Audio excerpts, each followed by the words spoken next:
Hello! Welcome, welcome. Hello, Tikare. I just finished the rest of the setup for today's game, and it almost didn't work, but I got it to work somehow, and I hope it won't do any funny business, because I'm using original hardware together with wireless hardware that's a little bit newer, and the wireless stuff did not want to connect properly. So I'm using a wireless controller and it just didn't want to connect properly. So I had to restart the console a few times, and now it's working, and I hope it will keep working. That would be very nice. But yeah. All right. How's everyone doing? I am very happy that I've got a long weekend in front of me, and yeah, I've prepared some stuff, but overall, I think this is gonna be a very chill weekend. I still need to figure out what game I want to play tomorrow, but I do have a list, which I will be consulting. It's gonna be a VR game, and I have a checklist basically where I, for example, have Job Simulator as my first game. Other than that, I have alphabetically ordered games which I want to play first. Good, I've started playing God of War Ragnarok. That sounds nice. I know the God of War games are they basically like fighting? What would you say? Kind of a little bit like. I don't want to compare it to Dark Souls, because Dark Souls obviously has the Souls-like element, but I think God of War was more boss-focused, if I remember correctly, where you have your stages and at the end you fight a boss basically, and the boss is actually what's really interesting about the stage or something. I've never played action RPG, I would say. Okay. So yeah, RPG. I guess I've only seen like gameplay elements every once in there. I have not played any of the games. I've seen, which was it? I've seen gameplay from the like PlayStation 3 or PlayStation. No, the graphics were a little worse. Did PlayStation 1 have a God of War? I think I've seen that one. I think either it's PlayStation 1, 2, or 3, because the graphics are not that great. But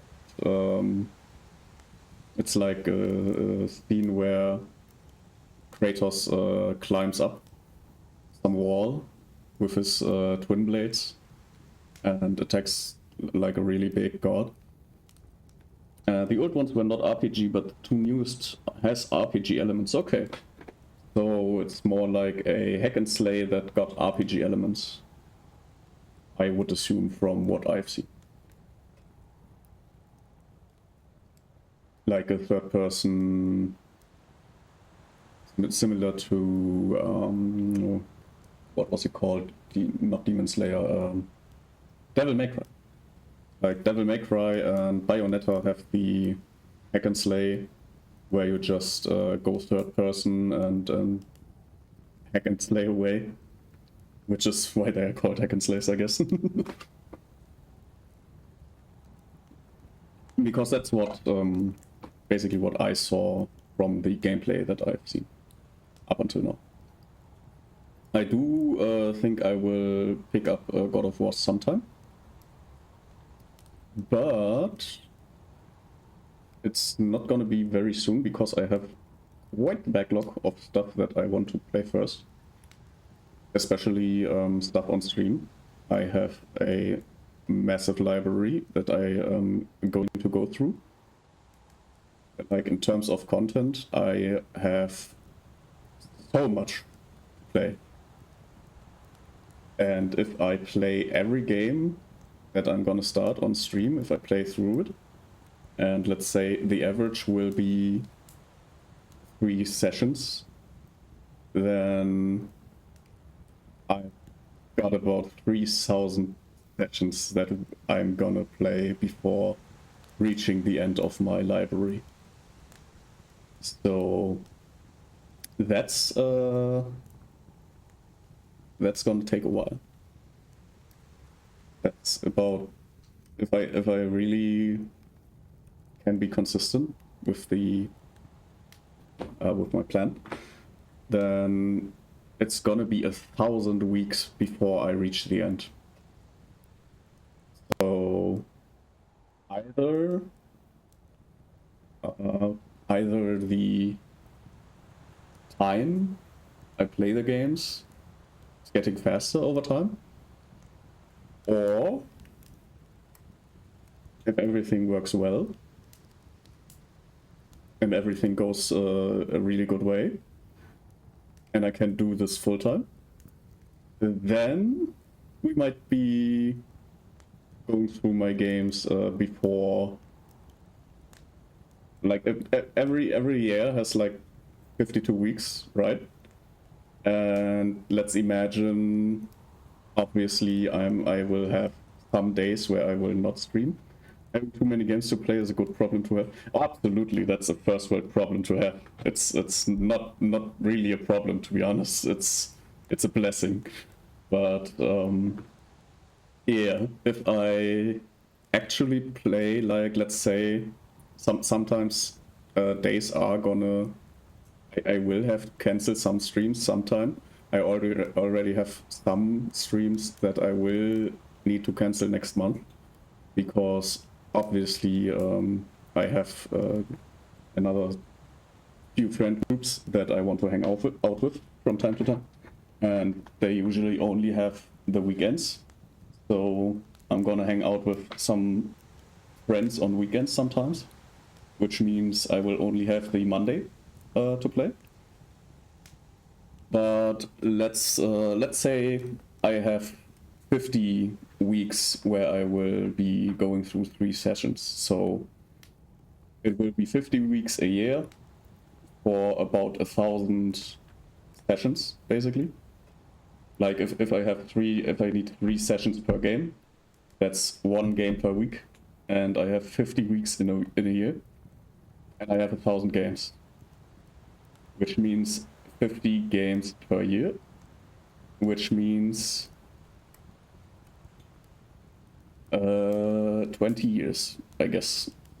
So by the time I will be through my library, I'll be about 50 years old. Which is a nice thought, to be honest. Like, just chilling every now and then on stream, hanging out with you, and just grinding away my game library. It's not a bad life. It's actually a really good life to have, I think.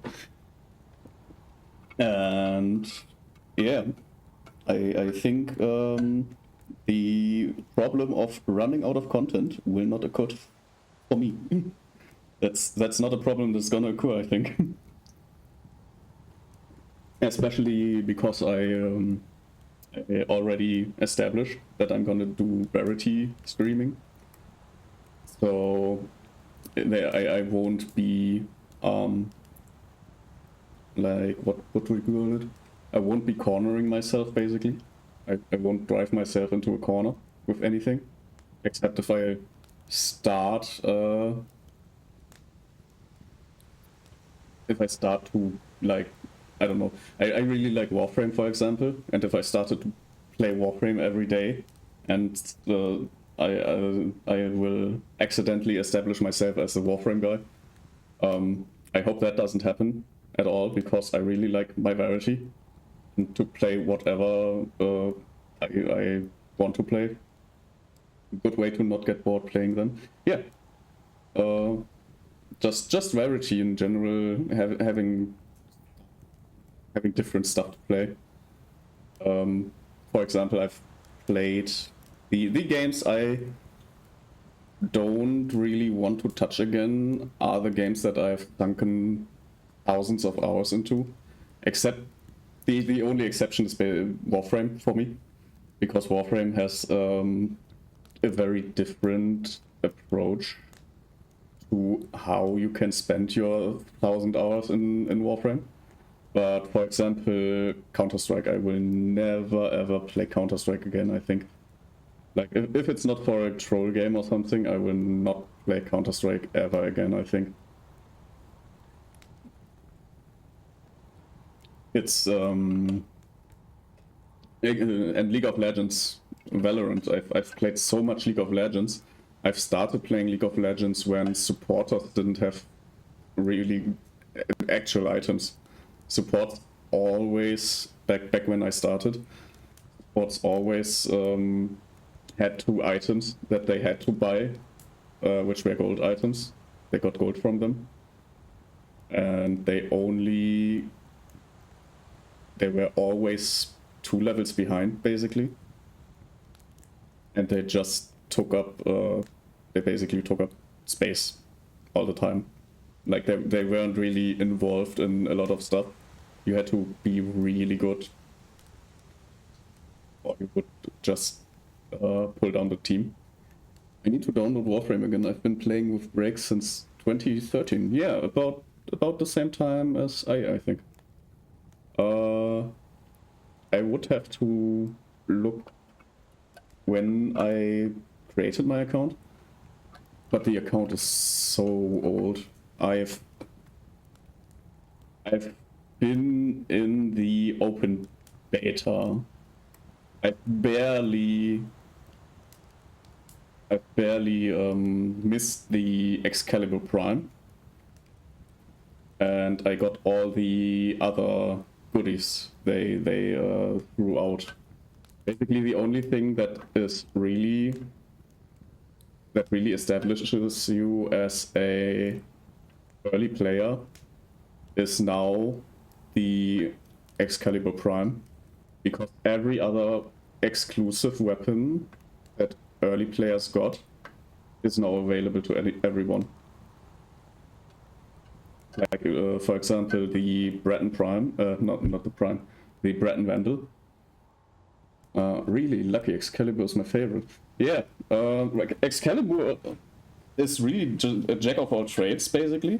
You can play him tanky, you can play him offensively, you can play him with the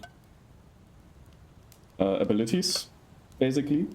And Excalibur Umbra is basically the Excalibur Prime for everyone, because he has the more shields and stuff. I'm glad they added Umbra. Yeah, Umbra is a really cool story frame and also a really cool gameplay frame. And he is, if you need to show a new player how to play the game, I think Excalibur is the best option because of the mobility. The abilities are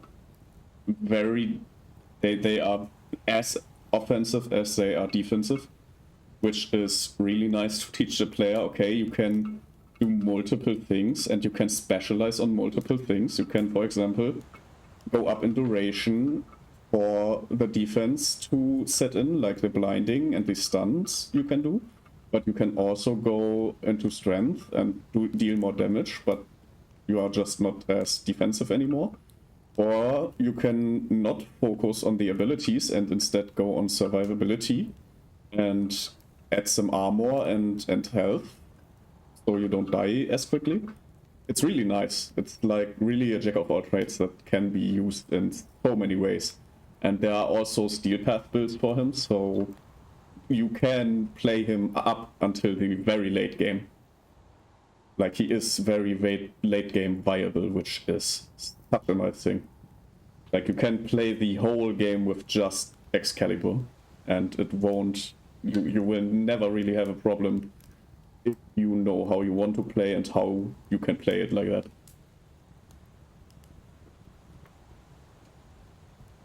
But my personal favorite in general, like for a lot of stuff, if I play stories or something, I just go with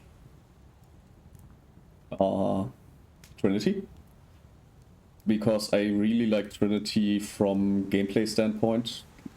The energy vampire is just true damage, so if you go energy vampire, you can just true damage everything. That's what I usually go for in team play.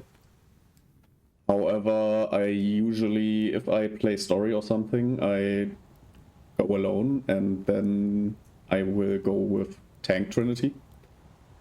That's what I did most of the time. I started playing Saren Prime 2. Saren is also a really good choice.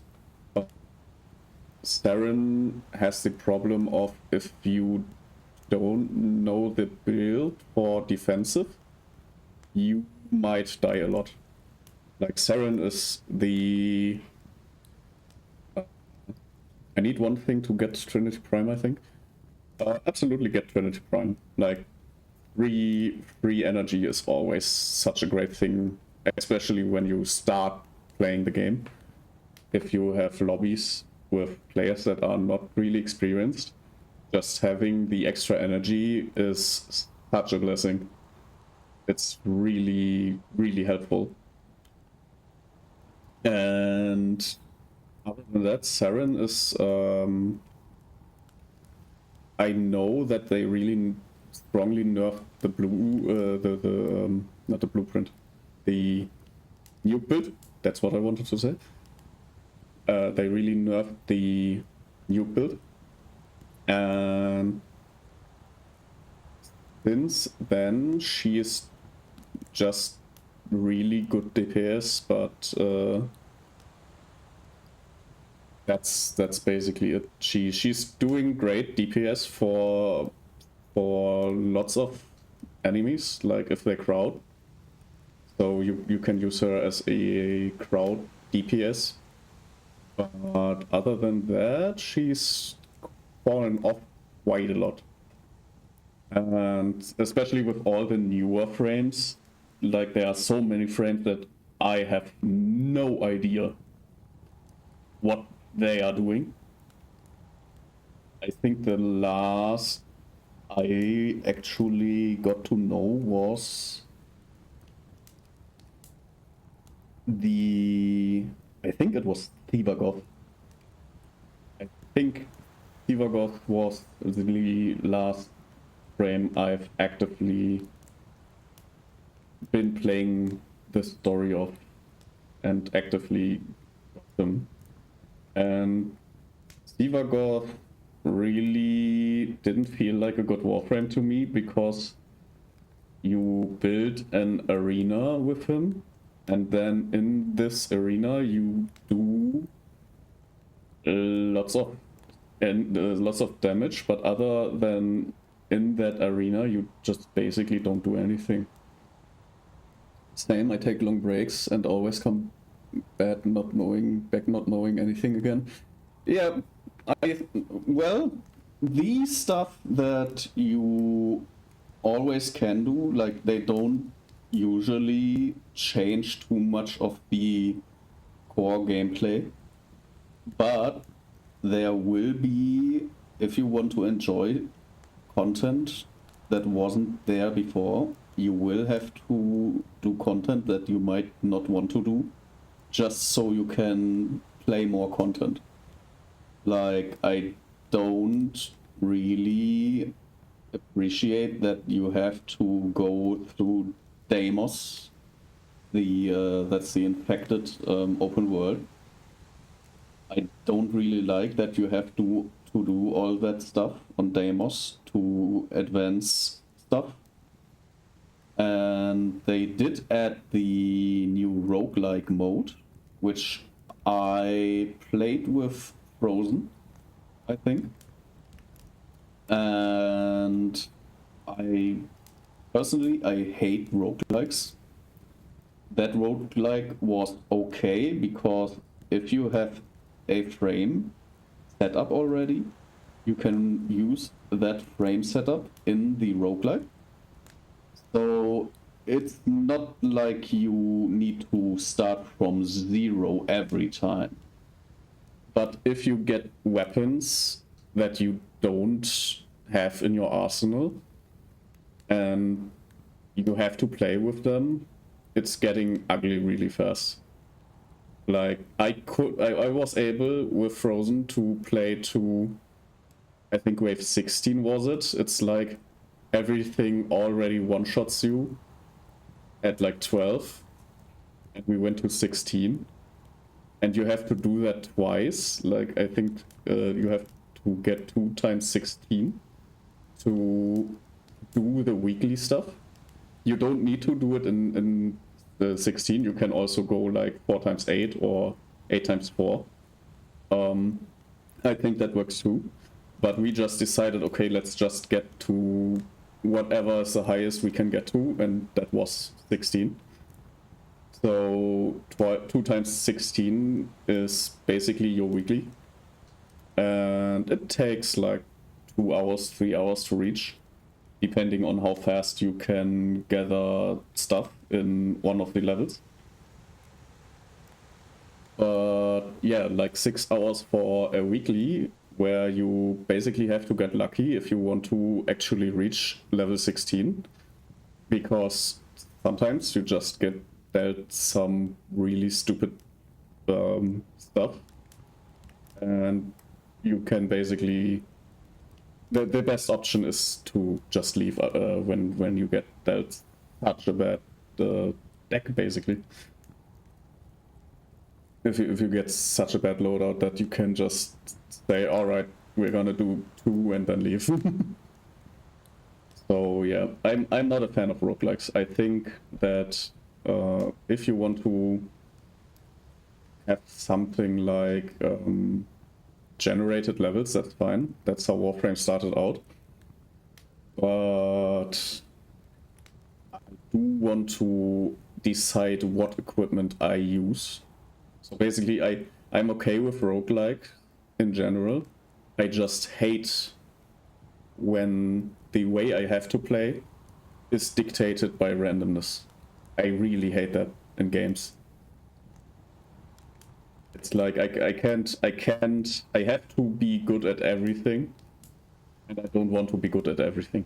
I don't care about some kinds of gameplay elements, and I don't want to be forced to play them just to enjoy the game in any ways. So I think that's the biggest problem I have with these kind of games. Yeah. But yeah, in general, Warframe is still, after 10, I think they had their 11th anniversary already. And I think they are still going strong. I regularly check in to see what's new. And I do have stuff to do if I wanted to get back in. And I do have somebody which I could play it with, but I don't really feel it at the moment. I really don't. I could play it and I love the gameplay, but there's also a lot of I can play.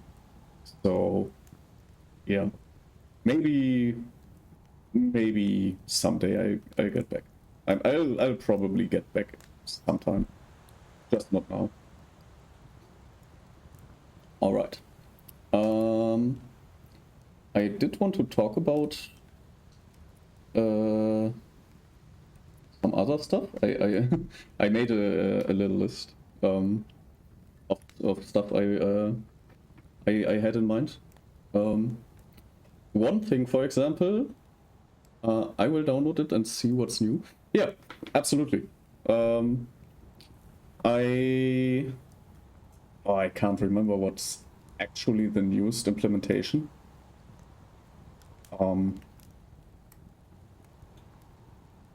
I do know they now have the Dark Sector stuff. Like they released a game that was basically the predecessor to Warframe. They did a remaster basically, and they also implemented a kind of this game into Warframe, which you can play. Okay, not gonna distract you anymore. No problem. Please do distract me. This is this stream is not only for me. This is basically for everyone, and you too. So, if you distract me, that's totally fine. If I don't want to be distracted, I will tell you. Or I would just not look at the chat if I don't want to get distracted. But basically the story, I thought it was funny, but I do my groceries on Friday, and on Mondays I will do a 9-hour shift, so I can do a 7-hour shift on, or not a 7-hour shift, but a more of a 7.5-hour shift on a Friday, so I can get off work, go to shopping, and put my stuff away, take a shower, set up stream, and then chill out. However, today is Donuts Day. Okay. So you bought donuts, or is it like an international donuts day? I'm curious now. How does it work out? Basically, I went grocery shopping, and since I usually take an hour, so I thought, okay, if I take an hour, if I do it a little bit faster, I might. International Donuts Day. Okay, all right. Should have got a donut then. God damn. If I only had known.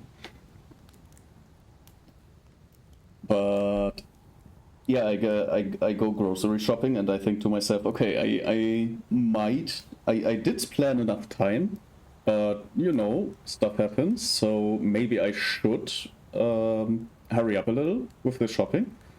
So I went shopping at 5. Basically, I didn't run, but I walked really fast to the grocery store, because I also have a bag. I have a cooling bag where I put my energy drink cans into, because in Germany, for every country that doesn't have fund, Germany has fund, which means you get money back if you put your bottles and cans into a machine at the supermarket, and you get some money back that you paid beforehand. Like you pay the fund on the bottles when you buy them. So the fund is within the price usually. And when you want that money back, you have to take the cans, put them in a machine, and you get your money back basically. So I have a bag which I empty weekly, and I did my shopping stuff, and thought to myself, okay, I think that was really fast, so I walk home. I come home about half an hour earlier than I expected, so the usual 1-hour trip became a half-hour trip, because I was shopping so fast. And I think to myself, okay, I have time, but I really want to put the groceries back into the fridge and the freezer. So I do that really quickly, because after walking in the plain sun basically, and having like 4 kilograms of groceries on my back, 4 kilograms of groceries in my handbag, the isolation bag, freezer bag, basically. And I want to shower, so I quickly put everything back, go to shower, come out of the shower and think to myself, oh, I think I bought some hand soap. Where did I put the hand soap? And I've been looking for 10 minutes for that hand soap. And, well, where is the spot where you usually don't put hand soap? That's right, in the fridge. So I accidentally put my hand soap in my fridge, which I think is hilarious. And if I didn't notice that I forgot to put the hand soap where it should be, then I would probably still have some hand soap in my fridge right now. But yeah, I think we can all learn from that. That's a sitcom moment, yeah. It's if you are not 100% in the present, that can happen. But yeah, if you ever find soap in the fridge, just know I was there. So yeah, that's the funny story.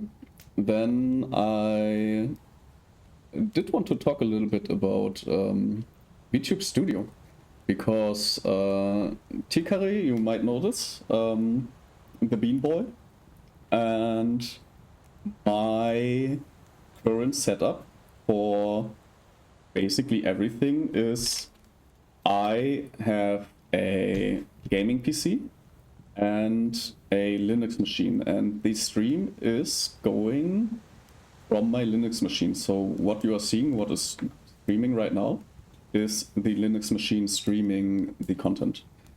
And it basically, I have a network stuffy that streams the game from my gaming PC to the Linux PC. And I do want to try and get VTube Studio, because people obviously often have the problem that VTube Studio is taking a lot of resources. I don't think I will run into that problem, really, but I will have different problems if I try to run VTube Studio on my gaming machine, because, for example, my current PNG tuber isn't on the Windows machine, it's on the Linux machine. So I can't put stuff on top of him. I can only put stuff behind him. So if I wanted to add the Bean Boy, I would want to add the Bean Boy on top of my head. But I would have to run VTube Studio on my Linux machine, which it does not natively. So I tried to get it to run, and it does not. It just does not really start, and apparently it has to do with my graphics card driver on Linux, because on Linux graphics card drivers are usually not as supported. There are supports, but they are not as supported. Usually you will use, if you want to use your graphics card on the Linux PC for stuffies, you will need to use Vulkan, and it does not natively, it's basically not natively supported, so I need to look into that a little more. But I was able to start VTube Studio for 5 seconds before it crashed. So that I will definitely pursue to try and get to work, but it's not working right now. So I will need to look into it more. But I do want to get the Bean Boy. Like, it's such a cute little companion, and it will greatly improve a little bit of my movement. Like, you only see me talking, and I do this hand motion, which I quote unquote animated, and that's nice and all. But a little bit of movement, like nodding and stuff, would obviously improve the quality of the VTubing aspect. Better than nothing, at least it worked for 5 seconds. Yes, it basically means I know that it can work. And that's all I need to pursue something for at least 24 hours overall, not after one after another, not 24 hours in one go. But in general, if I know something can work, I will pursue it. Like if I only know it's I'm a scientist.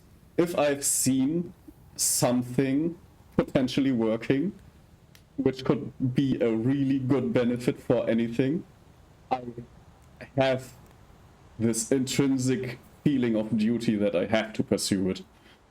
Like if I can make my or anyone else's life better with just some investment of time, I will do that.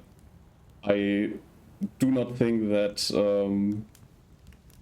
that it's like if something can work and improve something, then I will have at least a few hours will be put into it. And especially if this program basically already works, just not like there's one or two things that I need to configure beforehand and it will work. Like that's just worth it.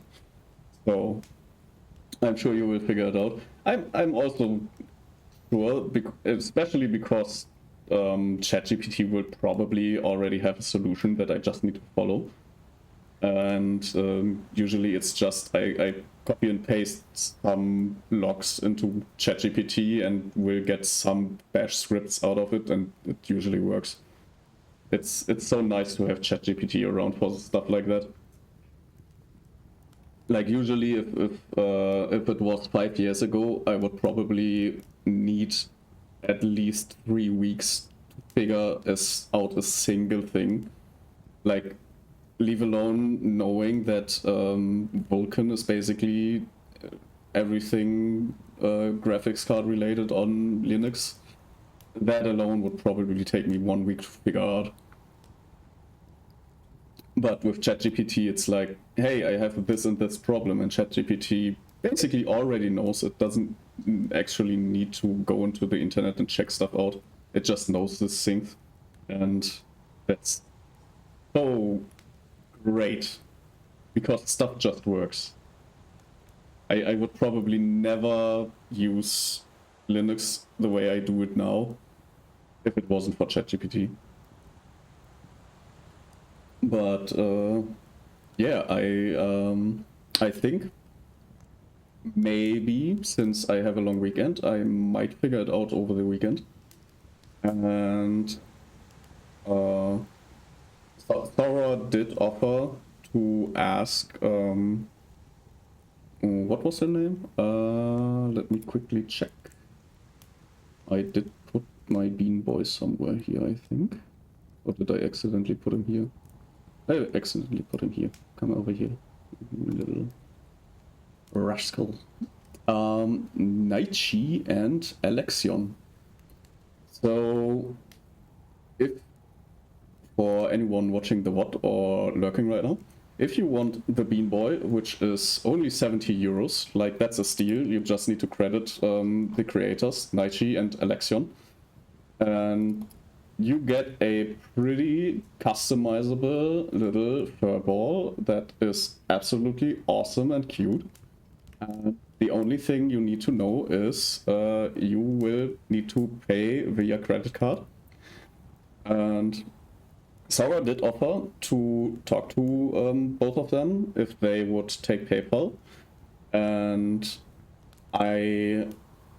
it's really nice of her, but I don't think I will buy. Really worth getting it. Yes, definitely. And it's really nice for offering. It's really nice of her for offering talking to them. However, I do want to save this month, and 70 euros is 70 euros. So I will not get him this month anyways. I will get him after Recon. I would need to figure out VTube Studio beforehand anyways. And yeah, I think Sarah also said they probably don't want to take PayPal, make PayPal an option. So it's a nice gesture, but I don't think it's necessary. So I don't think I will ask her to do that for me. But yeah, shoutouts. Here's the segue. Shoutouts to Sarah. I found out you can do some shoutouts. I did my own shoutout command, if I can write it correctly. Nope, that's nope.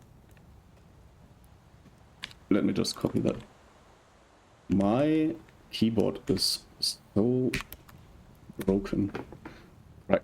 So I did my own shoutout command, which does this, and I also found out that there is an integrated shoutout command where I can actually give a correct shoutout.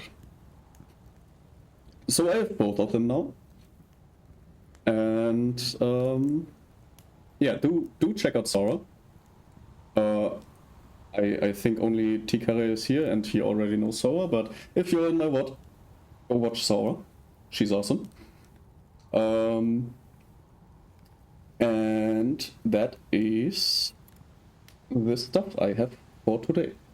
Yeah, so you can get a little bit of excitement for Bean Boy coming in a few weeks. Once I got VTube Studio to run on Linux, and I think I need vBridger to work. And then I also need the Bean Boy, obviously. But that's yeah, it's gonna come. It's gonna be here probably if I can work everything out after RyuCon. So I think I have yapped about everything I wanted to yap about. We will move over to the gaming segment. All right. I hope the sound is optimal. It looks like, yeah, it looks like everything is working. I do have a save game, which is already completely played through, basically. We are obviously not gonna use that because it's a new game plus, and the weapons and upgrades and stuff are basically already unlocked. So I will start a completely new file and we will get some story.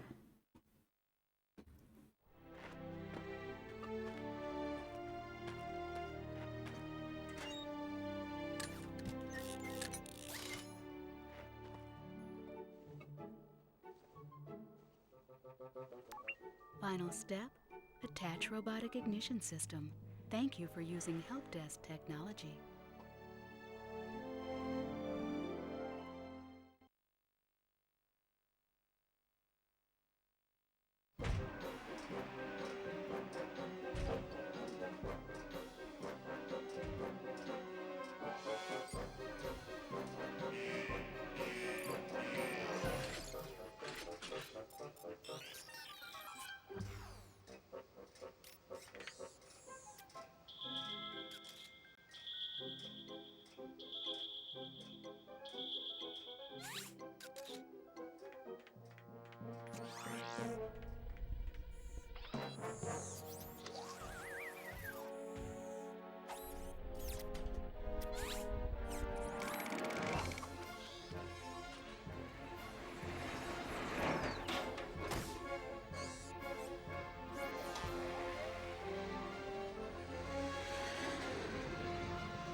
Welcome to the Gadgetron Help Desk. We are here to offer you advice during your interplanetary travels. The Help Desk is a free service provided by Gadgetron Corporation. Yeah, so we just saw a little video sequence where Ratchet, that's this guy, basically tried to build his own spaceship here, and he can't quite start using it because it's made from scrap metal, and he needs a robot ignition system, which he implicitly doesn't have. Meanwhile, on a different planet, a robot was produced, which we will find out is Clank. And Clank escaped the factory after watching some pretty disturbing stuff.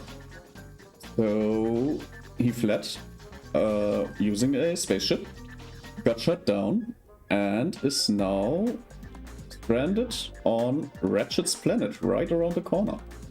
What a coincidence! I did notice that the camera is not having the correct left and right movement for me. I think the up and down movement is okay. Right. Yeah, I think I will try it like that.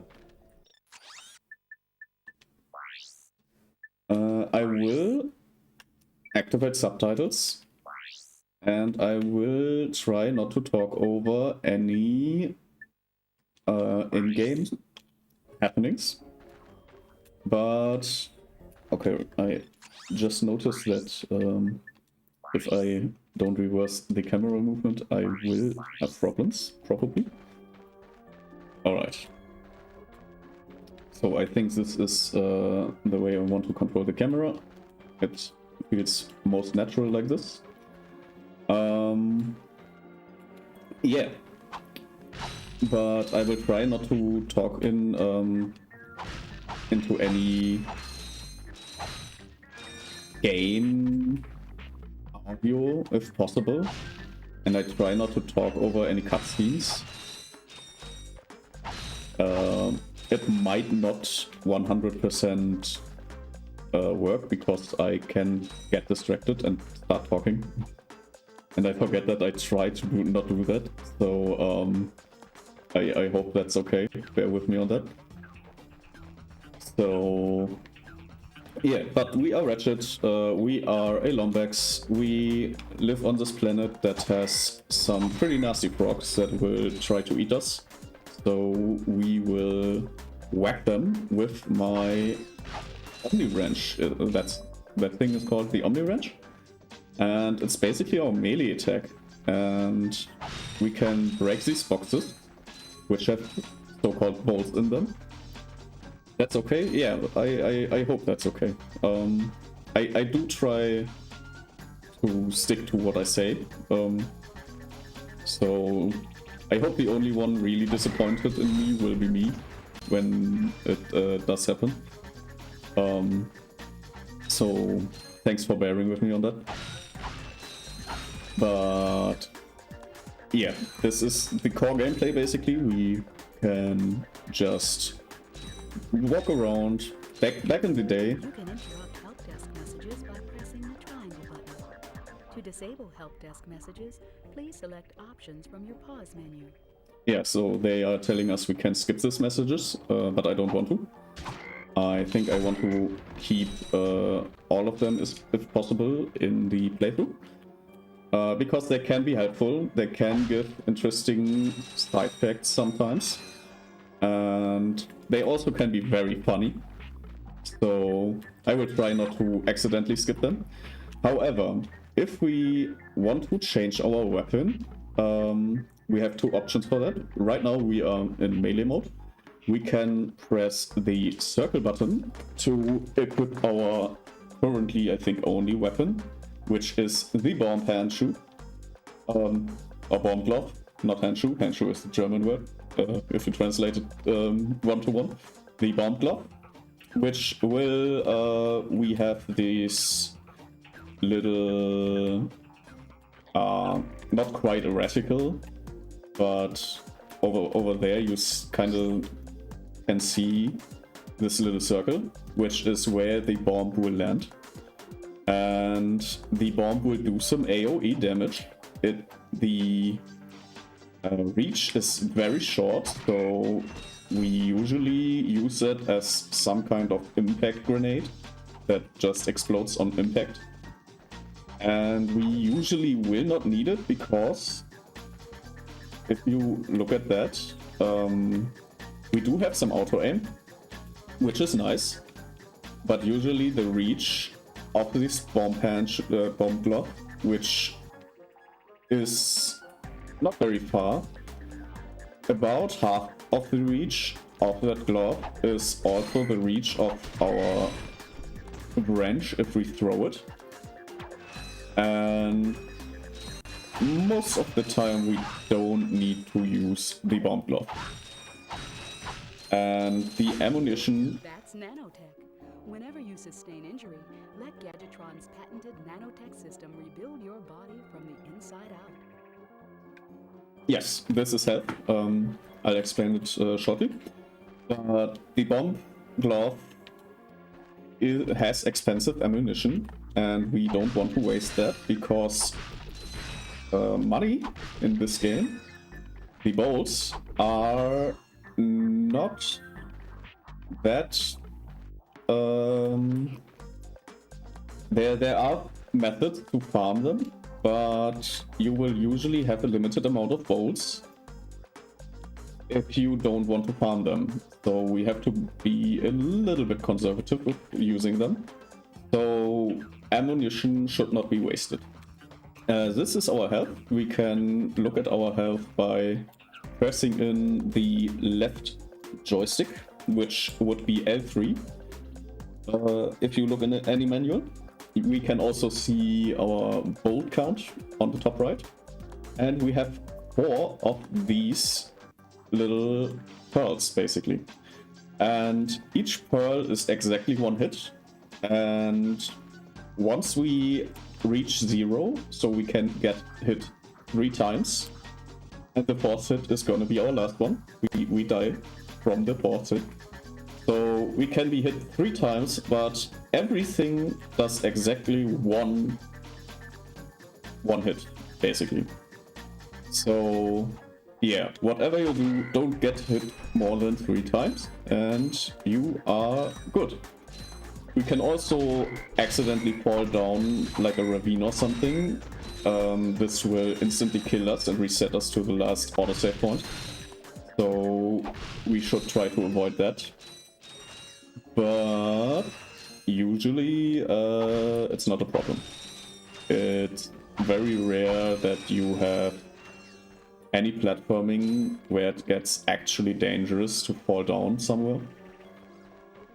So it should not happen in this playthrough, and I will probably demonstrate how to fall into a pit at some point by accident. So yeah. That might happen sometime. The enemy we just killed is a bot from the bot factory, basically, the ones that followed Clank. And they have these little electric beams, which they use to attack us. These beams start out a little... To use your bomb glove, press the circle button to equip it, and the circle button again to fire it. You can also use it in first person by holding down the L1 button.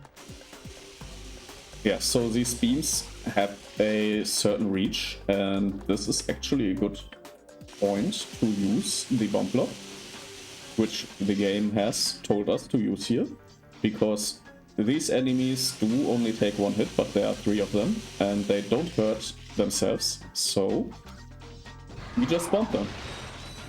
Which is definitely worth not taking the hits. And the ammunition gets stocked up really quick in this part of the game.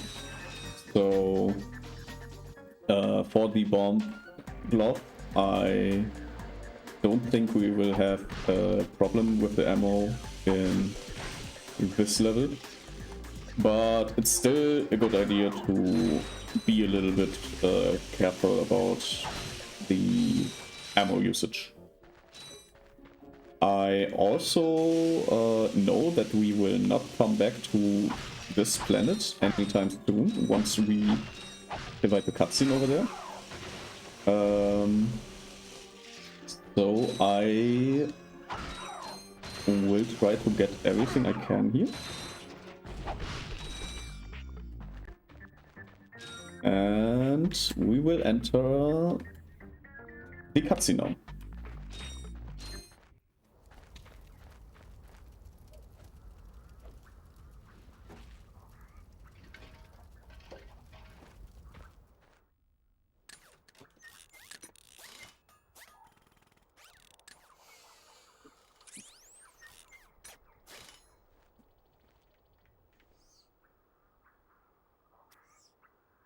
Interesting. Yay! You're quite handy with your wrench. You bet. I built that ship with it. Currently, I'm in search of someone who could be of assistance in saving the solar system. Do you know where I might find that fellow? Well, he's on the radio every week. Other than that, no. Hey, what's with all this save the solar system stuff anyway? Hello, citizens of... My race, the Blog, have a small problem.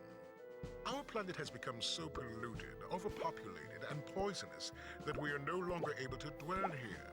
But I, Chairman Drek, have a solution. We are constructing a pristine new world using the choicest planetary components available. So, what does this mean to you, you might ask? Using highly sophisticated technology, which you couldn't possibly understand, we will be extracting a large portion of your planet and adding it to our new one. Unfortunately, this change in mass will cause your planet to spin out of control and drift into the sun, where it will explode into a flaming ball of gas. But, of course, sacrifices must be made. Thank you for your cooperation. Cut! And if you don't like it, you can take your whiny, sniveling, snot-nosed populations, form a line behind me, and kiss my... We're still on? Well, turn it off, you idiot! The people on those planets are hosed. Well, good luck getting Captain Quark to help you. Actually, you could help me. If you could use your ship to take me to the coordinates contained in this infobot, I might be able to gather further information there. Even if I wanted to, I can't. I'm missing a crucial component of the ship. The robotic ignition system.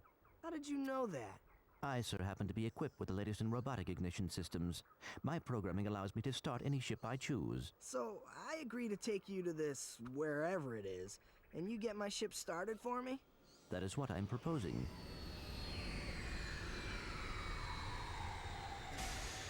Deal.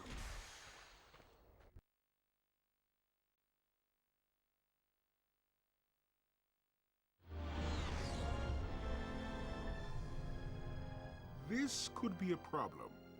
Take care of it. Whoa, this is great! So that's where I've been stuck this whole time. Please return your appendages to the steering mechanism, sir. Huh? Oh, right. Sorry. Oh, and by the way, you can stop calling me sir. The name's Ratchet. Pleased to make your acquaintance, sir. You got a name? My serial number is V54296. Oops.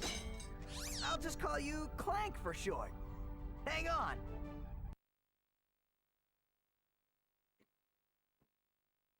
So you see, it would be most beneficial if your citizens were not in the city when my workers begin removing it. Preposterous! I will not stand for this. Unfortunately, you have no choice in the matter. Let's just see what Captain Quark has to say about that, my good man. I don't see what's so funny. Captain Quark could dispatch you without even breaking a sweat, you puny. You have now officially worn out your welcome and my patience. This is your last chance. Stop this madness now! Okay, wait. You're right. I will withdraw my troops. Really? No! He's all yours, gentlemen. Try not to leave any marks.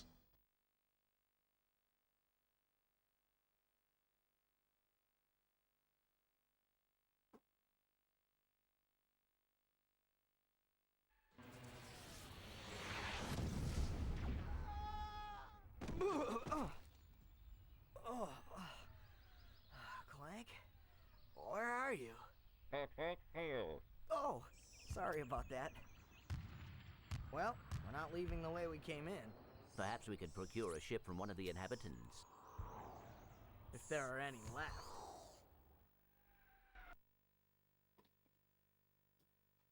Yes. So this is one of the first games that had auto-saving, so they are explaining auto-saving here, which is really funny to think about. That something like this was a feature back then. And oh no, my controller turned off. Alright, okay, it worked. Okay. I was scared there for a second. I last time I tried to connect the controller, it wouldn't want to get back. I had to restart the console, and if I just had to quit here without saving, which I will do now, but I think it also auto-saved, so it probably wouldn't have been a problem. But with these old games, I usually just go better safe than sorry. Yeah. But yeah, we just got informed that the chairman Drag wants to build a new planet that wants to where he wants to put his people on, and to do that he just takes away from other planets with his big ass machine, and of course this destroys the planets and kills everyone on the planets. So we want to try to fix that, so he does not do that. We also landed, quote-unquote, on this new planet, Novellis, that is the first real level, and we have choices, which I really love about the mainline Ratchet Clank, because every level gives you choices to start the level however you want. We can, for example, go the normal path, which would be the story path, which is the north of this map. So we can just go north, grab whatever this question mark is. I will not spoil that for now. But we will go there, grab the question mark, and technically we can already leave after that. We have the choice of going this way, which is a little roundabout, where we, I think, get an item. I am unsure right now. I do know that you can get bolts with this. This is like a farming route if you do it once. The first time you will get a little bit of a bolt boost. But it's also interesting later. The game does have a little bit of backtracking, where you can go back into the levels with items later on. But this is not necessarily what we need to do right now, obviously. Not right at the start of the game.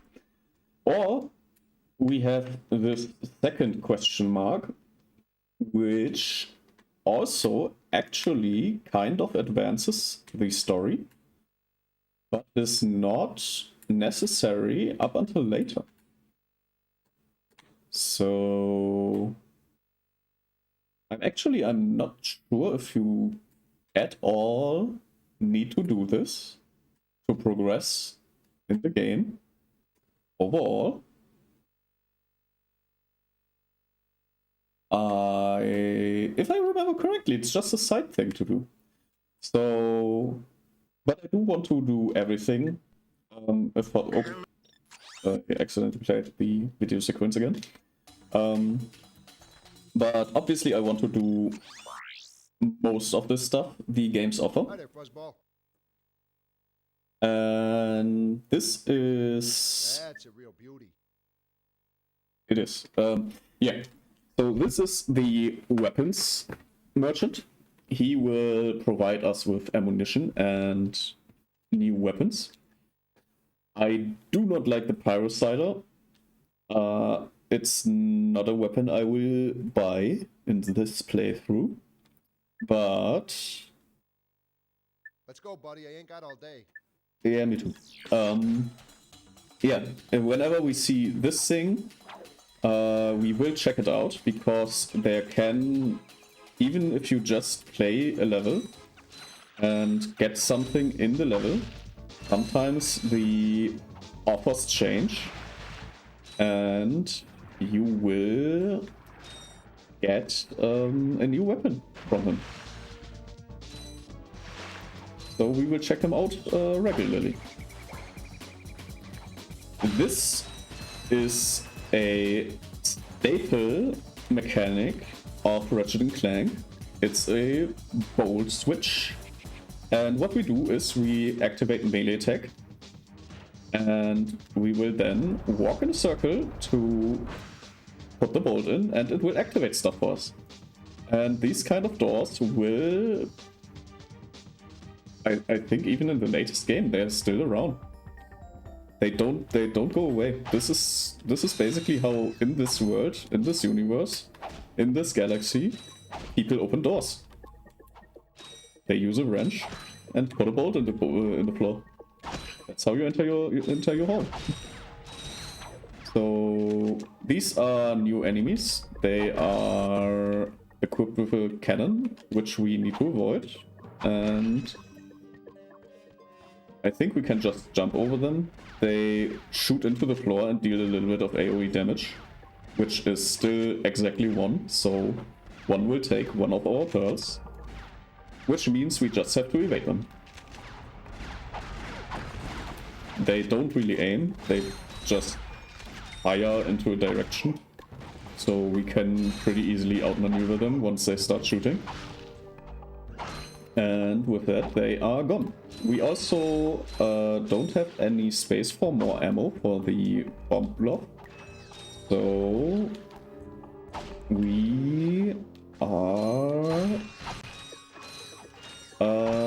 gonna quote-unquote waste some of it, because I know for a fact that somewhere, I don't quite remember 100% where, but I do remember there is a secret room somewhere in this cave. We are also introduced to the we were introduced earlier to the swimming mechanic, and we are now going to get introduced into the diving mechanic. Once we dive, there is this bubble sort of meter on the right, and if the bubbles reach the bottom, we drown, which is obviously not good, because we don't just lose health or something, we instantly just die, which we do not want. So we try to avoid that, which is not always possible, because some of the parts of the game are really hard and will require multiple tries. Alright, down here are this B-box, which we can just whack away. And this does not seem to be the thing I'm looking for. This also doesn't look like it. But we are also at the end of the cave. we use this bolt switch again. I also think it's really funny that these old stalagmites just have mechanical bolts in them. It does not make sense at all.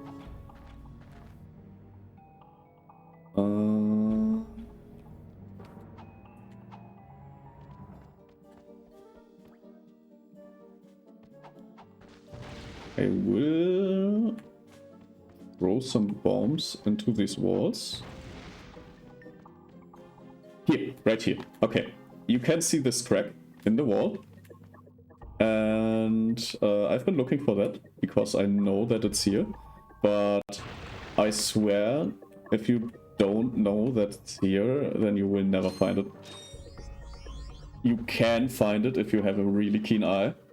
But if you don't know that it's there, you will never look for it. And it's obviously worth it because we just got the thing called a gold bolt. We will collect them because they will be useful in the end of the game, like in the late game. And also we got a lot of bolts right there. This will become... the bolts will come in handy later because weapons are expensive and you also need bolts to advance the story a little bit. So you want to have bolts. You want to get every bolt that you can get your hands on. So this is a nice boost for the start of the game, which makes the room really, really worth it to grab. So we did not unlock any new weapons for this route. So we are just gonna go the next optional route. Although the order in which you do these things don't really matter, I do think that the order I just did it in is the easiest.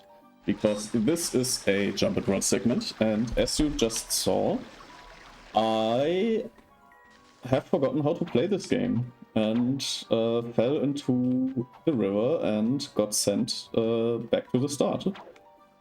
So I will try to avoid that, but it's not that easy. Right. Another 2 of these bee enemies and lots of balls. Again, really nice to have lots of balls. And if you know, it's obviously easier to find the secrets if you know where they are. But I found this one back when I first played the game on accident, because you can do a wall jump, and I accidentally jumped up here and grabbed this gold bolt, which is in this case only the gold bolt, but it will be handy. So we will pick it up. And then we can go back down and do the proper thing. I don't quite remember if we need to unlock the thing that tells us how many gold bolts are still on the planet. But there is a thing that will tell you how many bolts are left of the gold bolts. So if you hear that you accidentally left any gold bolts on the planet, once you got that thing, or once the I think the map displays it, or something will display it. So if you're playing this for yourself and you don't know if you should go back to a planet, you can just use the gold bolt display that will tell you how many gold bolts are left on a planet, so you don't have to waste your time trying to find them all. There are also other gadgets later that will immensely help you with finding the secrets. So even if you are not really good at finding secrets, you will have the opportunity to just get support for finding all the secrets. So you don't, even if you don't really know.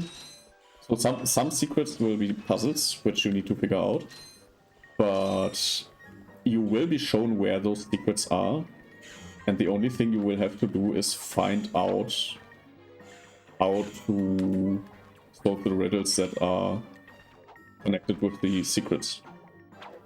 That's the only thing you need to figure out for yourself. Other than that, you will have tools later on that will help you find all the secrets. I almost fell down again. I do remember that in later installations of the game you can't do this anymore, but if you are struggling like me with the platform sections, you can just adjust the camera and don't use the stick. Instead, you can just use the pad. Dad blast it! Look, plumber's crack. What did you just say? I said, look, the plumber's back. All right, wise guy. Shouldn't you be on one of them escape transports? Escape transports? Newsflash, giant robots attacking! The escape transports are taking all the rich folks off this god-darn planet. So why aren't you on one? Socioeconomic disparity. What? He hasn't got enough bolts. Working people have to wait for Captain Quark to save us. Well, got anything worth a lot of bolts? I got this thing. Shows two weirdos ditching their ship. It's got coordinates to a desert planet, too. An infobot. Ratchet, we could use that. Yes. So as I was saying, you can use the D-pad in this game to walk. This is the first instance of us needing to pay Bolt for a infobot. This infobot will give us access to the side story content. As I said earlier, I think there's nothing more than the side content, but I do want to get this, because whenever you do side content, you also get some bolts back. So it's basically an investment. I also just remembered. Geronimo! Did he just slide down a sewer pipe? Mayday, mayday! This is the solar ship Radical. We seem to be under attack from the planet's surface. Relax, kid. It looks like some sort of fireworks display. Probably in your honor. Whoa! That was close! Ah! Pipe down, I can't concentrate. Oh, we've been hit! An unexpected detour. When we land, I'll see if I can scare up an exhibition for you. We're not gonna live that long! Kid, let's M-screen! Eject! Eject! Did you see that guy on the left? That was Skid McMarks. Does he know Captain Quark? I doubt it. He's a pro hoverboarder, always going off about how cool he is. Looks like he's in trouble. I'll say. I've never seen him look so freaked out. Gadgetron infobots give you coordinates for new planets. Now that you have the infobot for planet Iridia, you'll need to find a ship to get there. Yes. So this was actually extra dialogue right now. And I just remembered. To enter look-around mode, press and hold the L1 button. And I also just remembered that it's not just side content, because we do get something there that will be necessary for stuff. So it's not just side content. But yeah, we saw the so-called hoverboard master, Skid McMarks, which is basically just this guy that does hoverboarding. And we will get to know him. We will get to know him. But other than that, I don't think there's anything more to do here. So we will just do as the plumber did, which I do love the plumber. He is so freaking... What do you call it? Not really stoic, or is it stoic? This, I need to look up the definition of stoic right now, because he's a dry, he's a dry humor insert basically. Stoic, one who is seemingly indifferent to or unaffected by joy, grief, pleasure, or pain. Well, not really stoic. Stoic is not the right word. But he is just... his lines are very dry in delivery, and I really like the... He's just like really practical guy. So, yeah.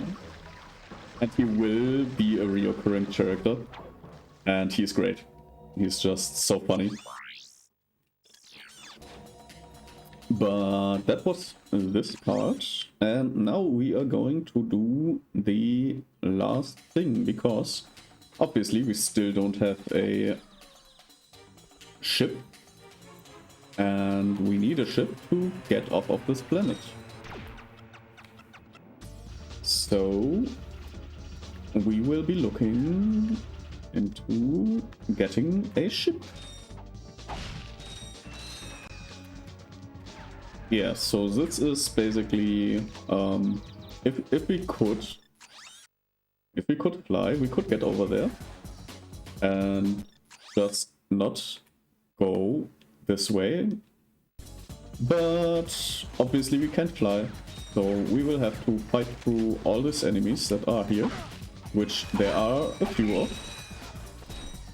And obviously we want not to be hit too often, but we will not really need any weapons for this stage of the game. The enemies really are not... They are not really hard. They attack like... Whoops. Running my mouth here. Well. Still, they aren't that hard. Once they start shooting, they shoot for like 4 seconds and don't turn. So the probability of hitting them is only if you let them hit you, basically. Because you don't know where they are and they start shooting. But other than that, it's really not a problem to evade them. And obviously, since this is level 1, there's health everywhere. Health and ammo. There's no health and ammo shortage. Oops, almost drowned in the river. Also, they can apparently shoot each other, if I saw that correctly right now. So you could technically just let them shoot each other if you wanted to do that. We can see this is a thing that will be important later in the game.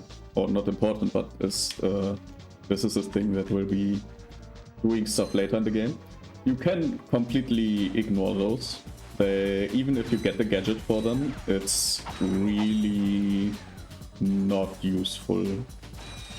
There are a lot more useful things in the game, and the tool which you can use with them is not even available on every planet, and especially on this planet there's like no reason to come back once you have done everything. So you will never actually see that in action. Well,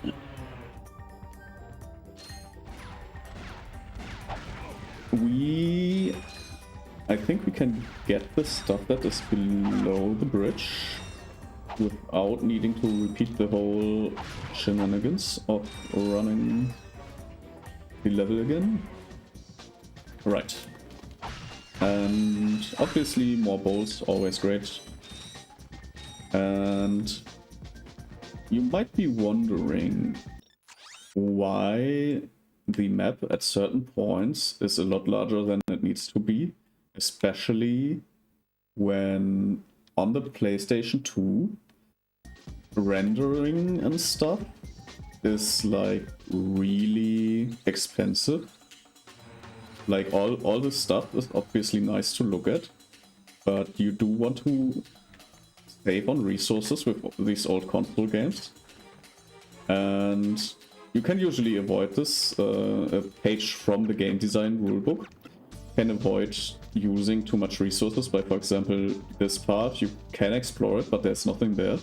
So usually in game design you will cut this off so you don't have to, so you can't get over here and look at this waterfall. Like, this is a really nice waterfall, but it really doesn't need to be in the game if it's only for visual purposes. So you could just close this off and call it a day. But there are reasons why this waterfall is over there, like it is, and it's not purely aesthetic. So, other than the environmental storytelling, this waterfall will be important later. So there actually is a single reason to backtrack here, and we will see it later in the game.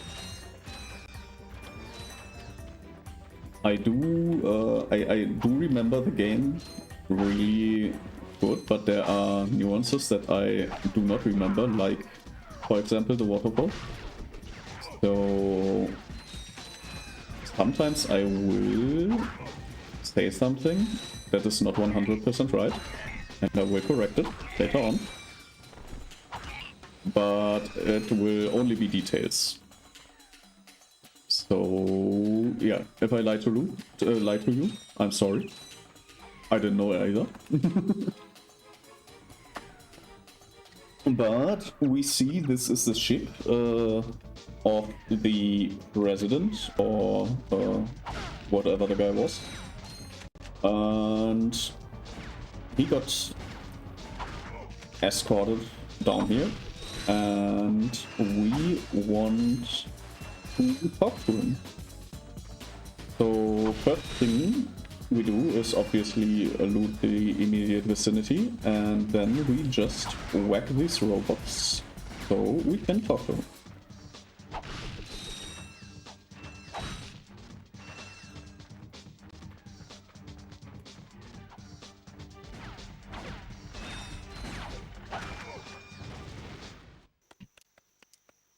Don't hurt me. Don't hurt me. Oh, what are you? Mercenaries? Torturers? Assassins? I'll tell you anything. Here, take my infobot. It's all I've got left. Sir, we're not assassins. Hold on. Let's see what he's got.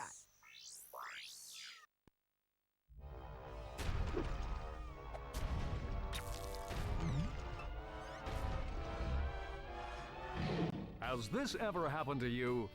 Hi, I'm Captain Quark, and believe me, there's nothing worse than staring down a Blargian snagglebeast from the inside and knowing your equipment isn't functioning properly. That's why I come to Al's Robo Shack for all my electronic needs. Al has been the exclusive repair shop for my super electro gadgets since I was knee-high to a sand mouse. If Al can't fix it, it's not broke. Right, Al? You said it, pal. So if you're fighting crime, or just fighting grime, come to Al's Robo Shack in Metropolis for all your robotic repairs. Al's Robo Shack, it's Quarktastic! Do you know what this means? Yeah, Captain Quark is really sold out. No, it means Captain Quark is on Metropolis. We could tell him about this invasion. If we had a ship. What? A ship? What? You're not going to torture me? Well, as planetary chairman, I could arrange for you to borrow our courier ship. Cool. You can count on us, sir. Right. Thank you, your chairman shipliness. Now that you have coordinates to 2 new planets, you can use your ship. Press the select button to bring up the map. Your ship is marked with a star. Yeah, so we quote-unquote made friends with the planetary chairman, and he got us our ship that we are gonna use for quite some time. And let's take a last look. Nothing new. So we will be going to one of two planets. And basically, if you want to decide where we go, you could. I do recommend just going to Metropolis first, because there are two routes to go to, and both of them can be done in the first playthrough, basically. So if you want to avoid most backtracking possibilities, you should go to Metropolis on Cavern, because you can just play through it normally and don't need to come back. If you go to the Outpost 11 at Aurelia, you will need to come back later after you've been to Metropolis again, because you need an item that is on Metropolis. So yeah, I do recommend going to Metropolis first, and here is the view that I mentioned, where you can see how many of the gold bolts you found on any planet. You can also re-watch the infobot if you want to see the cutscene again. So on this planet that we are on, we also have a mission checklist, where we can look what we have accomplished, basically. We explored the waterworks, which was the first thing we did. We bought the infobot from the mechanic, which was the second thing we did, and we got ourselves a new ship. If you're wondering where the third gold bolt is, we can't get it yet. We need an item that we will get pretty late in the game. So we ignore that for now and go to Metropolis, which is, to this day, probably one of my favorite levels. Especially because it comes back. And it's really... It's a really nice designed level in the games that it happens to be present in. So yeah, I also like the music.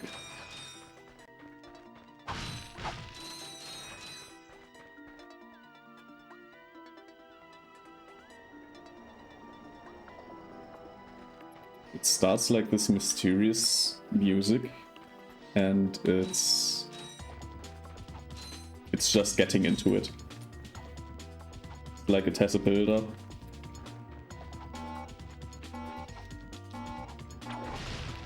Yes, so what I just activated is a TNT-like box, which from now on will appear more often.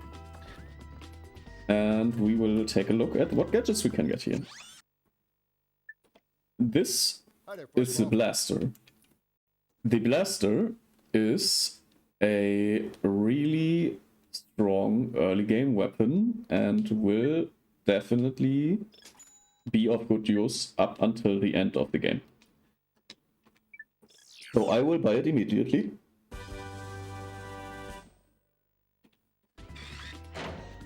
And we will make good use of it in this level. We will do this part of the level first. We can actually just trash the whole city by destroying all the stuff that's around us. Welcome to the Captain Quirk fitness course. If you're strong enough, fast enough, and clever enough to beat my fitness challenge, you will receive a reward from my head trainer. Simply make your way to the third island to complete the course.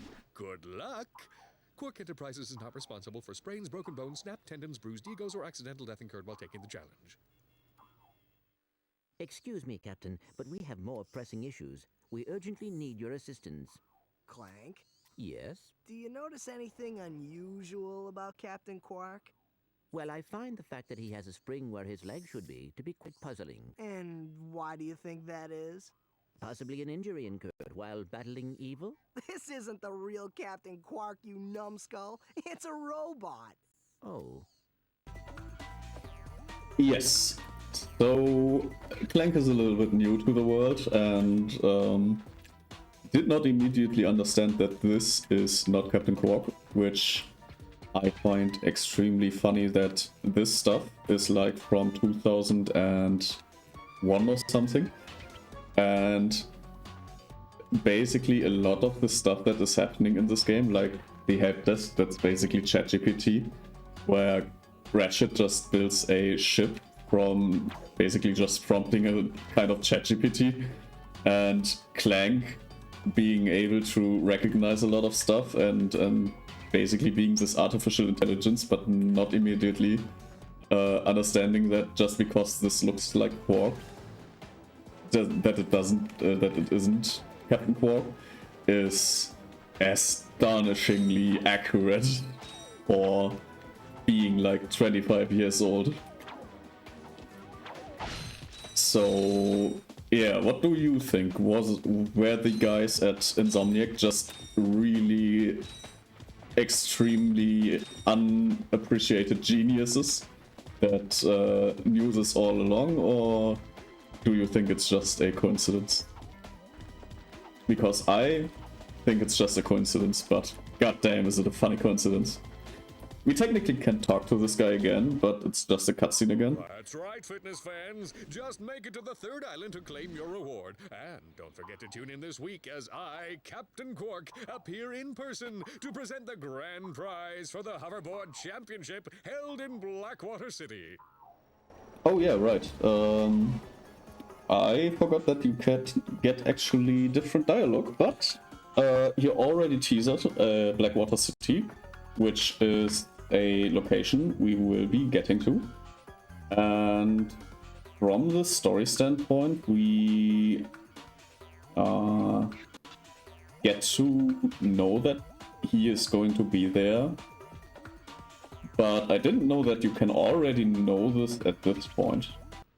Yes, you too can be as fit and good-looking as your hero, Captain Quark. Well, maybe not as good-looking. Go ahead and take the challenge to see if you can claim the reward. That's right, fitness fans. Just make it to the third island to claim I guess your reward. he only has 2 more dialogue options. So, and I can skip this, so I will talk over it in this case, because we already know it, and there's nothing new to gain from it. But, yes, as you can see, I am a dumbass who can't press the goddamn jump button at the right time. This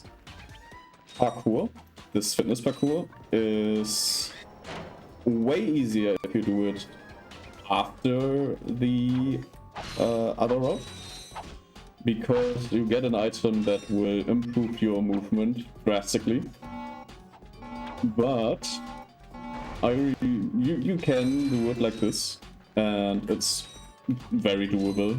Like I just have actually a little bit of delay, because in order to play the console on as an output on my PC, I have to do multiple things. First of all, the PlayStation 2 still has analog output, which means you have the 3 cables, the red, yellow and white cables. And I have to use an adapter. So that's the first thing where the signal needs to be processed, which takes time, obviously. So the signal is getting processed from analog to digital, first thing. Second thing is these signals. I seem to have a little bit of a drift here.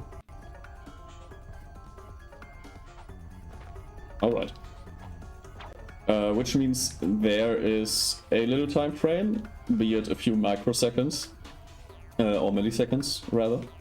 Let's say it's like 25 milliseconds, not a lot. Usually that's not even a frame. However, you also have to take into account that this thing is going. These moving walls also function as jump slides. Jump and jump again to kick off the walls in midair until you reach the top. Yeah. We just got explained how to wall jump.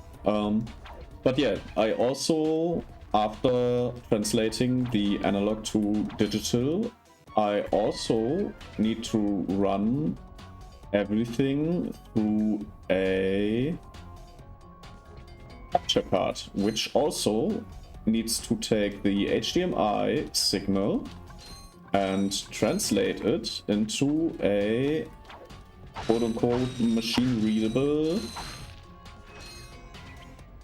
signal, which can also, again, take about 25 milliseconds probably. So, depending on that, we have already like 500 milliseconds, which, if you do the math, if 30 FPS, which these games usually were based on, you have a frame or two that are off and will not take your input. And that really adds up over time. So I have like 50 milliseconds that I can not react, basically. I have a 50 milliseconds or 1 or 2 frame window where this just doesn't react the way I want. And I also have a signal splitter in between, because I tried to do multiple signals. Basically, I had an idea where I tried to run the signal straight to the screen instead of straight through the machine, and I haven't cleaned that up yet, so I also have a signal duplicator in between the whole line. So I need to remove that as well sometime. So please, if it looks like I'm a dumbass that can't play video games, just know I have a little bit of a handicap, which some of it I could remove, but there will still be a little bit of a handicap later. Oh yeah, and I do run an HDMI switch, so I can have multiple consoles that I can just stream to my PC, basically. So that's also in between there. So yeah, that's my excuse. If you wanted to know why I am so shit at this game. Listen up, you loudballs! That was the most pathetic display I have ever seen on that obstacle course! What do you mean? We finished the circuit, ma'am. Oh yeah, but it is weak. When I was competing, I would devour courses like that for breakfast. Bet that's not all. If it were up to me, you would drill for the rest of the day. But somehow you managed to impress that fool Captain Quark. Captain Quark knows about us? He certainly does. And worst of all, he wants me to give you a prize for that ridiculous performance. Cool, what is it? I'm supposed to give you a swing shot, so you can sway to and fro like little insects. All right, let's see it. Not so fast. Today the two of you disgraced my obstacle course, so I am going to make you pay. But that prize is ours from the captain. That's not fair. Too bad. Life's not fair. I did not know that her name is Helga, by the way. And I did not know that Helga, apparently, in the English version, is German. So, yeah, that's a surprise. I didn't know. That's actually really funny. I did not know that. That's great. I love it. Sweet. I bet Captain Quark uses stuff like this all the time. Ha! Real men can swing without silly toys like that. The two of you make me sick. Congratulations on your new Gadgetron Swing Shot. Use it on standard Versa targets like the ones nearby. If the target is out of view, use the L1 button to aim. Yeah, so we just got the Swing Shot, which is a really fun tool that will be present in most of Ratchet Clank's games. And I do think they nailed it with the movement of this Swing Shot, because there is almost, and I know how hard it can be to program some stuff, and there's almost no point in the game where it is hard to navigate with the Swing Shot. So... To quickly center the camera. Oh no, I accidentally skipped that, but I wanted to get my blaster.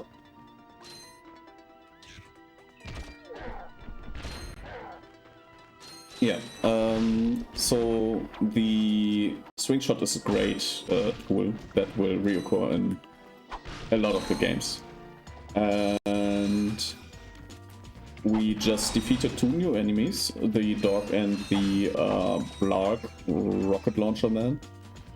I don't know what their actual names are, but you will have this setup where you have the dog and the rocket launcher guy, and the rockets are very slow, but in combination with the dogs it will be a little bit harder, because the dogs are actually quite quick.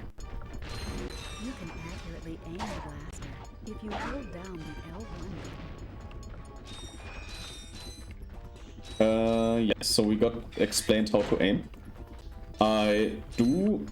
So this game is missing the sidestepping, which will be present from Ratchet Clank 2 on. But this game does not have that, so the fighting is actually quite annoying sometimes, because you will see this guy has a machine gun, which is goddamn awfully dangerous, and we will not be able to correctly fight him. And since he's up there and almost none of our weapons, except for the blaster, can reach him, this is getting dangerous. I will kill him.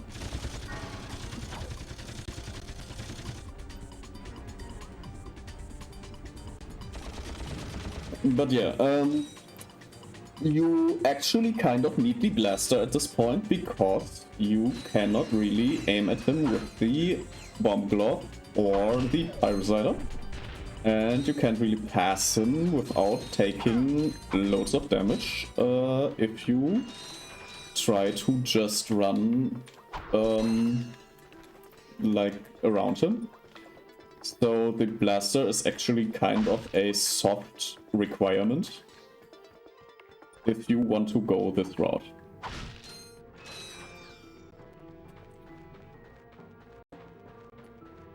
So, more of these guys, and over there you see a mine thrower, and that guy is a little bit annoying, but can be dealt with really easily. And he also gets those mines to be triggered by the smaller enemies, or enemies in general. And you can clear the mines by using the Omni Wrench, but sometimes you just don't see them. So yeah, it might get annoying. We can destroy this ornament, or statue, it's more a statue, for some bolts. And what we also can do, which we will do later, is technically I think we can destroy actually the big statue of Big Al up there. But there's a different thing we can do, which I will explain later. Ratchet, that's the man we saw on the infobot. Remember? He knows Captain Quark. Hey, you're that robot guy, right? No, actually, I build robots. I myself am not a robot guy, per se. Nerd. I like him. So, now that we've cleared that up, what can I do for you? Well, we saw your infobot announcement. You were with Captain Quark. We're trying to find Captain Quark. We thought you could help us. Your logic is commendable. However, I haven't seen Captain Quark since we shot that commercial. Say, do you run on standard XP18 sister boards? Version 7.66. Back at ya. I may be able to help you out after all. How does a helipack upgrade sound? Upgrade? Natch. Since he's a 766, I could have the little guy up and flying in no time. Of course, I'll just need my fee for service. Yeah, so the thing I will talk about, we will talk about shortly. But this is Big Al, and he will provide us with the helipack, which is a really nice movement upgrade, and we definitely need this, so... Okay, this won't hurt a bit. Hey, wait! Ratchet, am I cool now? Yeah, you the man, Clank. You're welcome. Yeah. Yeah, so Al was a little bit annoyed there that we didn't compliment his craftsmanship. But we now have the helipack, which we will be demonstrated how to use in this kind of parkour. And this would obviously have great... Try using the helipack's boost jump feature to climb these boxes. Press the R1 button to crouch, then jump. Yes, this would obviously have greatly helped in the other parkour, but you don't need it in the other parkour, while you do need it here. And... You'll need your new helipack stretch jump feature to cross this gap. While you're running, crouch using the R1 button and then jump. yeah, so I messed that up. But the game tells you what you need to do, and you can just do by example. You learn by example, and it's really nice. Back then, when game design was almost completely organic, but yeah, you still notice that this game. Try using the glide feature of your new helipack. Jump, and then press and hold the X button in mid-air to glide. You do notice that the games back then did not have everything like organic explanations and stuff completely figured out. So this is one of the better things. One of the better explanation methods for these kind of stuff. But sometimes you can do better. And I don't know if there is a specific case for this right here, but it's just a little quirk of the older games that I do notice that I have started noticing when I started to get into like game design and stuff. Which I didn't study or anything, it's just that I really like to do some research into it. And I do have a little demo I once built, which isn't a lot. It's not a game, obviously, it's just kind of a tech demo. But I did some Unity stuffies, and for that I looked into game design in general, and also specifically for the case of Unity.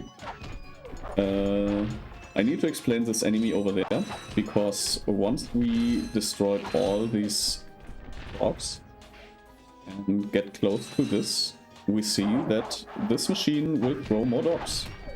And we don't want that, so we give it a clap and destroy it. yeah, not a lot of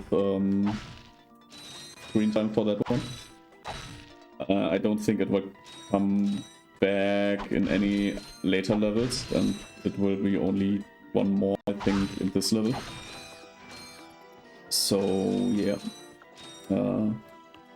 but yeah, when you look up game design and stuff, you will accept that there are many ways to do some things, but you will also see that there are some things that are just better to do than others. And I've just earned a skill point, which means I have done something that was unnecessary but cool. And I'm unsure if I already can look into it. I think I can't, actually. So there is a menu later where I can look up all the skill points I have gathered. And these skill points will have a description beside them. But if I have not done the mission to unlock the skill point, I only have a name to go off of, I think. And this is sort of the absolute endgame content to find out what you need to do for the skill points to activate.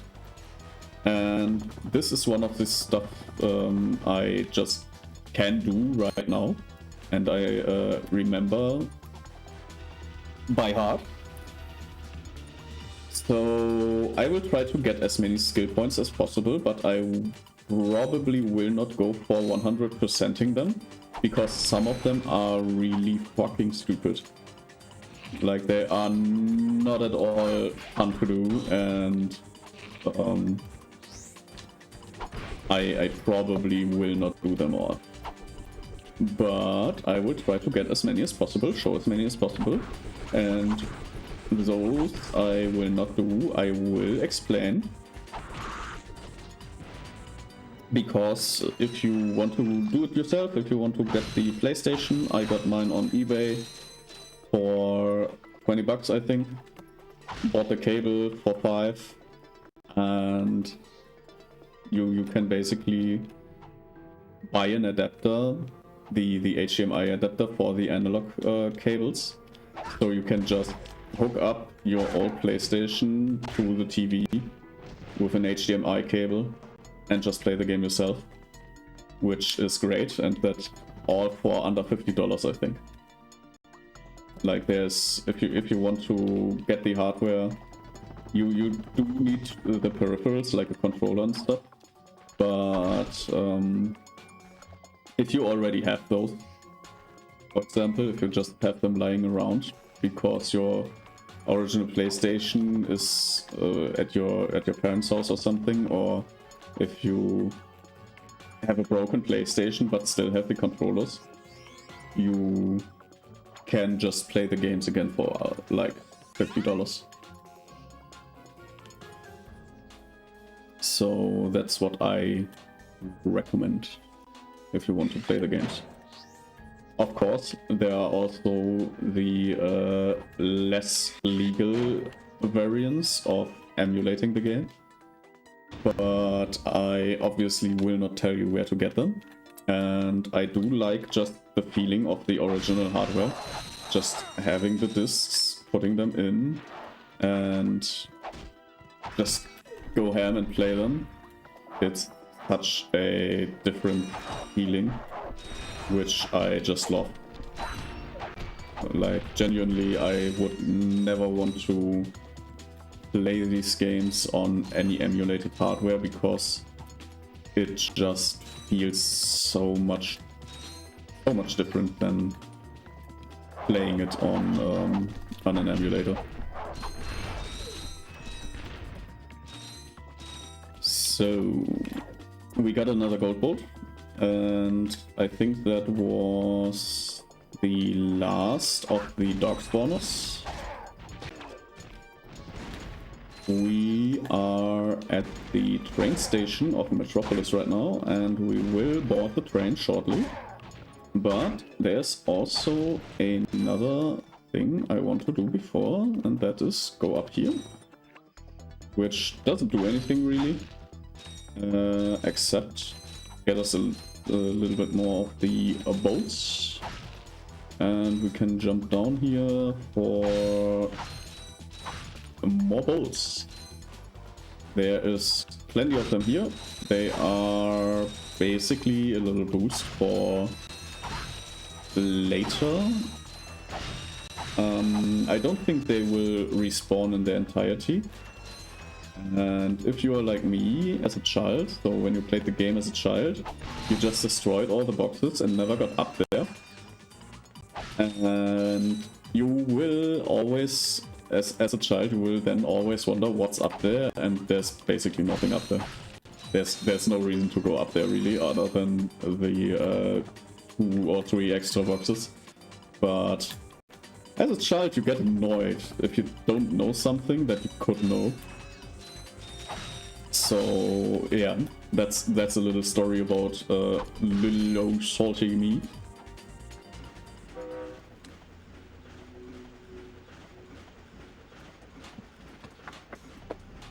So we are boarding the train, and I think there's no dialogue here.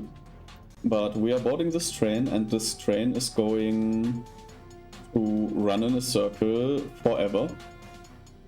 Which, until we get to the first wagon of the train, where we get another infobot. Getting there is really easy. Like, there's just a few guys standing there. If you are not stupid like me, you will not get hit at all. There's basically no reason to get hit here. The moving parts can be a little bit hard to jump. Will you stop that? Alright, I will go safe here. As to not need to do that again. Oh yeah, right. That is also a thing that happens.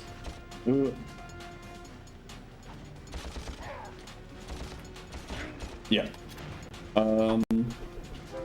So the train moving actually does impact your movement a little bit, and you want to avoid, obviously, falling down the train. So if it's a little bit hard for you to find out how to jump, just wait for the train to go straight and then jump, because the train might just run. It will just run away from you basically, and you will fall down because the train made a turn somewhere. And if you want to avoid that, you can just wait for the train to go straight and then jump to the next wagon, which makes this a lot easier to jump from one part to the next. But we have, with killing that guy and probably exploding if I... Ah! Jesus. Yeah, we have done Metropolis with this. So let's see what the infobot has to tell us. Greetings, Executive Chairman Drek. Dispense with the pleasantries, Lieutenant. My sources tell me you're behind schedule. You must prepare this planet to be harvested for our new world. Yes, sir. As you can see, everything is moving along as planned. I'm counting on you, Lieutenant. And as your former commander can tell you, I don't take disappointment well. Yes, sir. I won't fail. Drek is destroying yet another planet. Yeah, but if that's the kind of help he's getting, I don't think we have anything to worry about. You should not underestimate Chairman Drek. He is quite dangerous. We must find Captain Quark. Look, that lieutenant doesn't seem so tough. Let's take him out ourselves.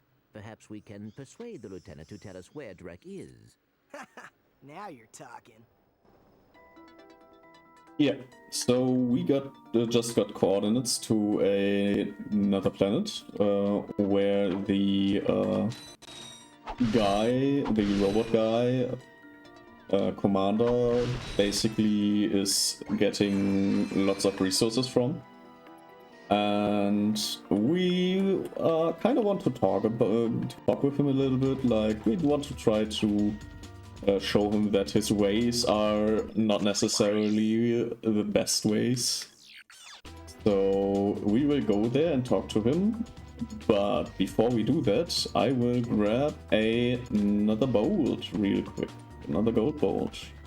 Which is, if you go back to the start here and do a launch jump, you can go down here into this tunnel and grab the gold bolt in the middle. There's also some more bolts you can grab. And I, as a kid, tried to farm some bolts, and back then I thought the best idea to do that is sit in this little tunnel and destroys the civilian ships. That's the thing I did for hours, and I think if we do it enough, I think like 30, I think we need to destroy 30 of the ships. And if we do that, destroying like 30 of the ships, we get another skill point. In German they're called style points, which is why I wanted to say steel points right now, because in German they're called Stilpunkte, which means style points. But there are skill points in English, so yeah, that's just plain wrong then. But yeah, I think we do get like one bolt. So on average, I think like 3 bolts per car we destroy. But this is... You could automate this. Like, you could just press the button indefinitely and just spam the square button, and you will, at some point, probably have enough bolts for whatever you want to buy. But right now I just want to try to get the skill point.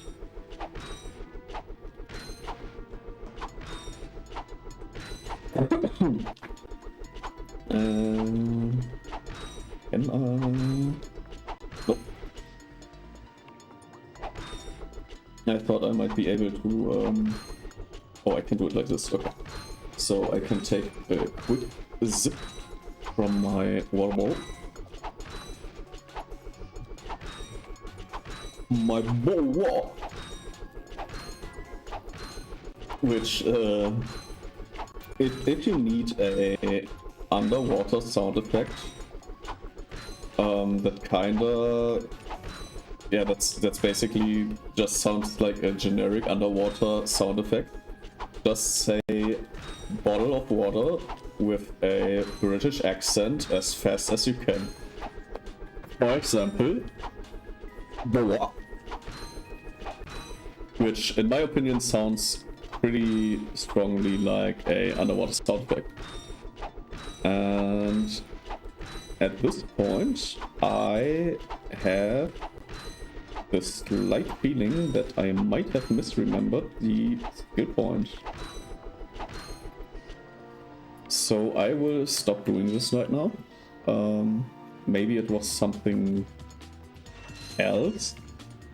I do remember that I need to get back to the town with a weapon that we get later.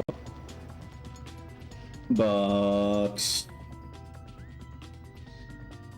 I thought we also just needed to destroy lots of the civilian ships. So I guess I misremembered that. I guess I just did that for fun all the time and not for anything else. But yeah. We do also need to get back here with a different upgrade for another gold bolt. Because at this point we have 2 out of 3, and the third I know where it is, but we need a different upgrade still. So, usually, if you want to do things in a way where you need to backtrack the least, you will now go to Outpost 11 on Iridia, because to progress, or rather to get a weapon, a specific weapon, you need the gadget that you get in Iridia. So we will do Iridia first.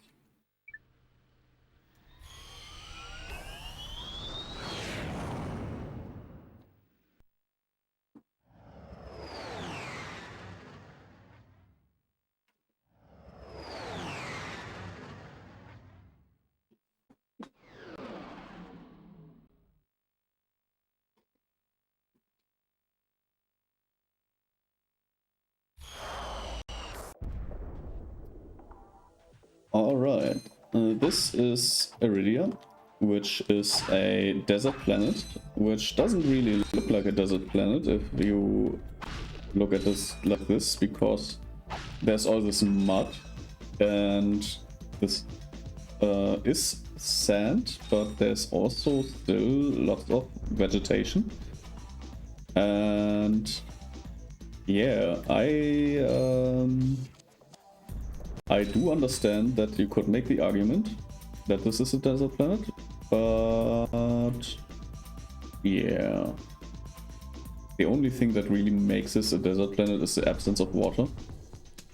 And with all this mud, I think I can... Oops. It's him, Skid McMarks. That man from the infobot. In the flesh, little dude. You guys get a load of that epic space battle I was in? We saw ya, screaming for help. That was like a war cry. My agent and I got ambushed on the way to hoverboard practice. Did he survive the crash, sir? He's okay. But I've had a little trouble getting back to my ship due to my sprained ankle. Oh, come on. If you can take out all the sand sharks, I just might have a spare hoverboard for you. We'd love to help you, Mr. McMarks, but Ratchet and I need to find Captain... One of your boards? I've always wanted a decent hoverboard. Well, alright. You just keep that foot elevated. Yeah, so this guy is afraid of the sand sharks, so we will escort him to his little ship by killing all the sand sharks. What I wanted to say is, I think you can step into this and jump out again for like 3 times before you sink to the bottom and die. And also, if you have noticed, Skid McMarks is a little coward, and you know what cowards tend to leave? That's right, skid marks, which are which are basically poop stains, and I think that skid marks specifically refer to the poop stains in your underpants. If you have those, if you don't wipe, I think is when they happen. And yeah, so his name is a reference to the skid marks in your underpants if you poop your pants, because he's a coward. So if you're wondering where some of the humor I have comes from, that's it. That these games, this guy.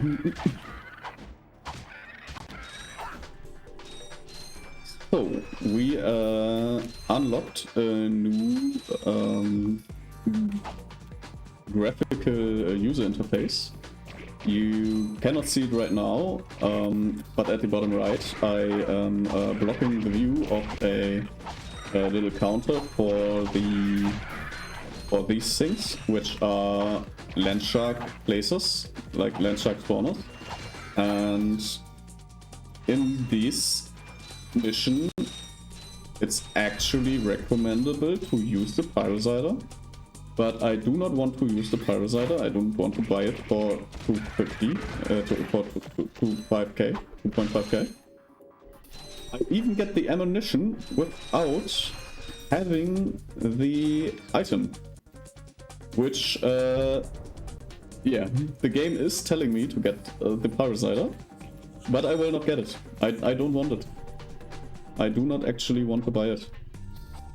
Because I don't think it's necessary, and for example, I can just, with the blaster, shoot the spawner 3 times, so that is not really of any danger, and if you time your melee attacks right, you will never be hit by any of the land sharks. Also, you might have noticed that there's a crack in this wall again. So we pull out the bomb glove and make our way through to get another secret gold bolt. Unfortunately, not a lot of bolts here. So yeah, I will just grab this ammo and leave again. But the gold bolt is nice, so 3 gold bolt, we take it. We will use them later. But that's a different reason as to why we need to be a little bit more careful with the bolts. We need to save them later to actually use the gold bolts. We will need to use them in combination. So we need to be a little bit more careful with that. To not get into a loop where we infinitely kill land sharks, we will have to get up this little plateau, this little mesa, to destroy the spawners before proceeding, because they will forever respawn the land sharks, and we will sit down there going crazy because there are so many land sharks which you do not need to kill, because they are coming back all the time, forever, and will not stop spawning if you don't remove the spawners first. And they will at some point stop dropping bolts, so it's literally wasting time if you don't get the spawners first. Which is one of the reasons I really hated this part when I was a kid and first played this game. Because I got stuck at this little chore because I was killing land sharks and they kept coming back and I couldn't do anything about it. It was a catastrophe. I am dying.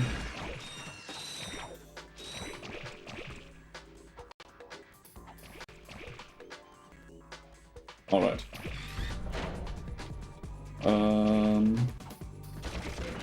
I will use the blaster to remove the spawners. Actually, I will use the blaster for everything. That was close. That was way too close. And I think this guy is buggy. Oh no. I want the health pack up here. Please give me the health pack up. I need it.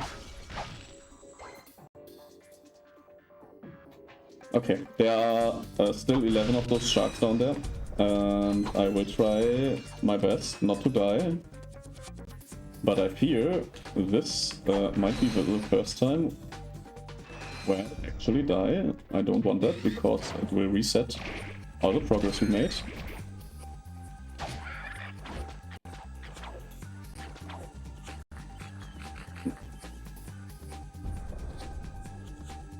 Alright.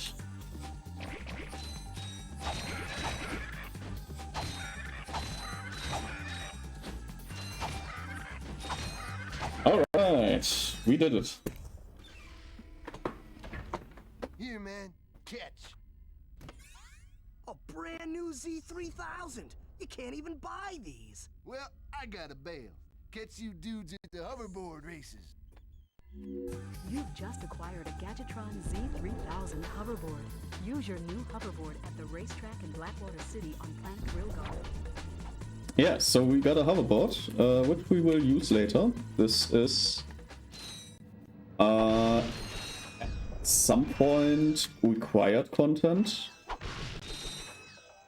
but not at the moment. I also think we can technically skip a portion of the game, like of the level, by getting over here at this to this location. But I don't want to do any skips, especially because a lot of this part of the level is actually really cool to play. So I will play that. We can use this nice little robot that lets us get down back here. And yeah, I still will not buy the Pyrocyder. We will kill more land sharks though. And this guy appears. This guy is demonstrating that I should really buy the Pyrocyder, but I will not. He is basically, if you run past him, you can decide to just run past a lot of the enemies. You can do that. I wouldn't recommend it because it really isn't necessary, but you can. And they will show you that using the Pyrocyder to remove the land sharks is a really good option. However, I do not like paying money for stuff I don't need, so I will not buy the Pyrocyder. It just is not necessary in my opinion.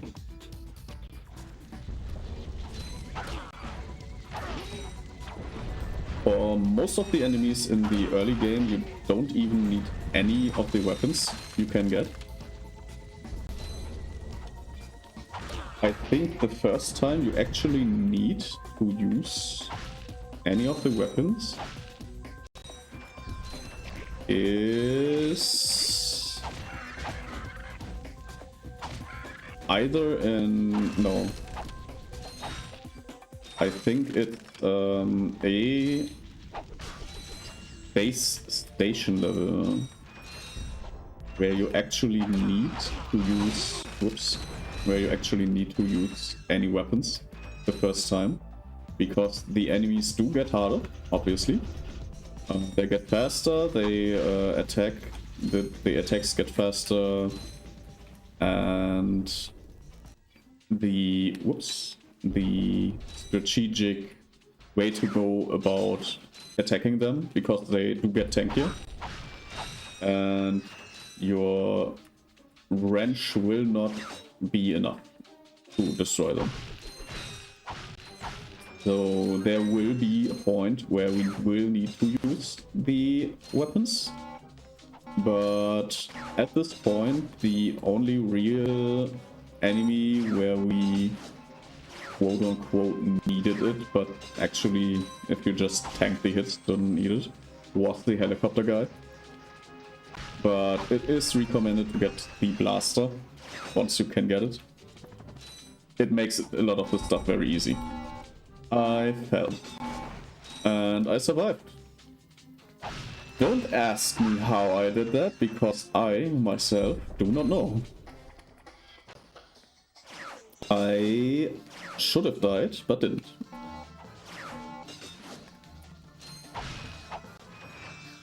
Anyways, this is the first time where it can be... goddammit.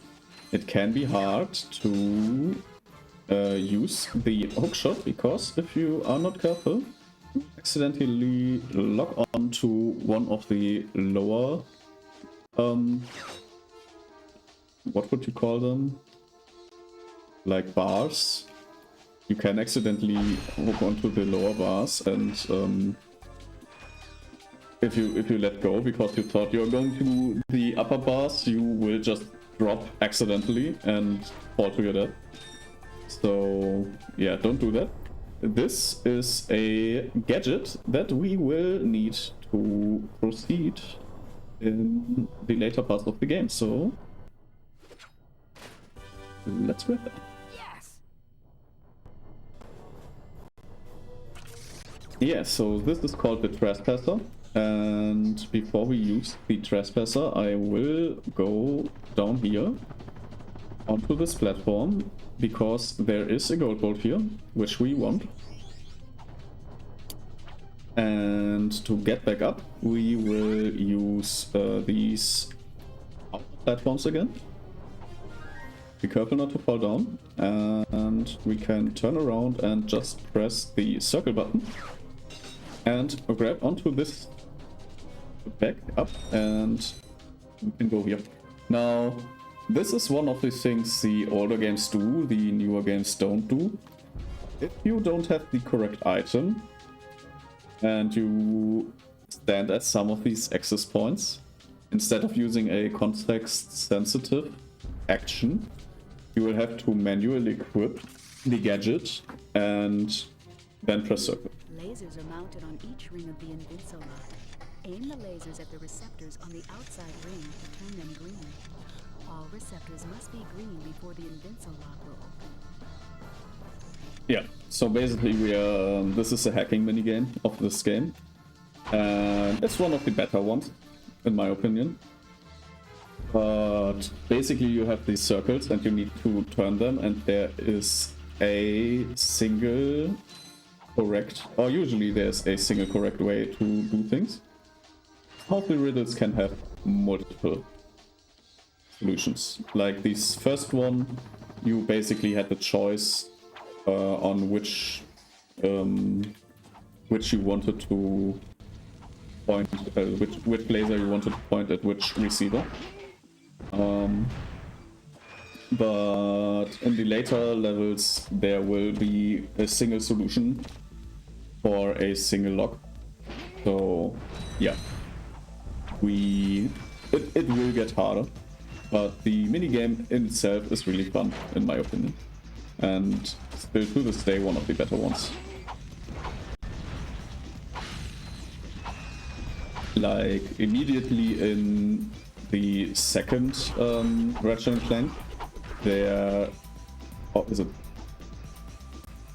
No, I think it's the second Ratchet Clank, where the minigame is basically you have to watch where you get a big map and you have to watch where a certain thing on this map goes, and there are many of those things, and you will probably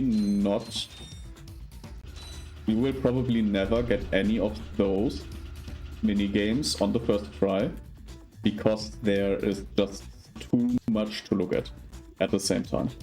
It basically is impossible to do the mini games on the first try in the second installment of Ratchet Clank,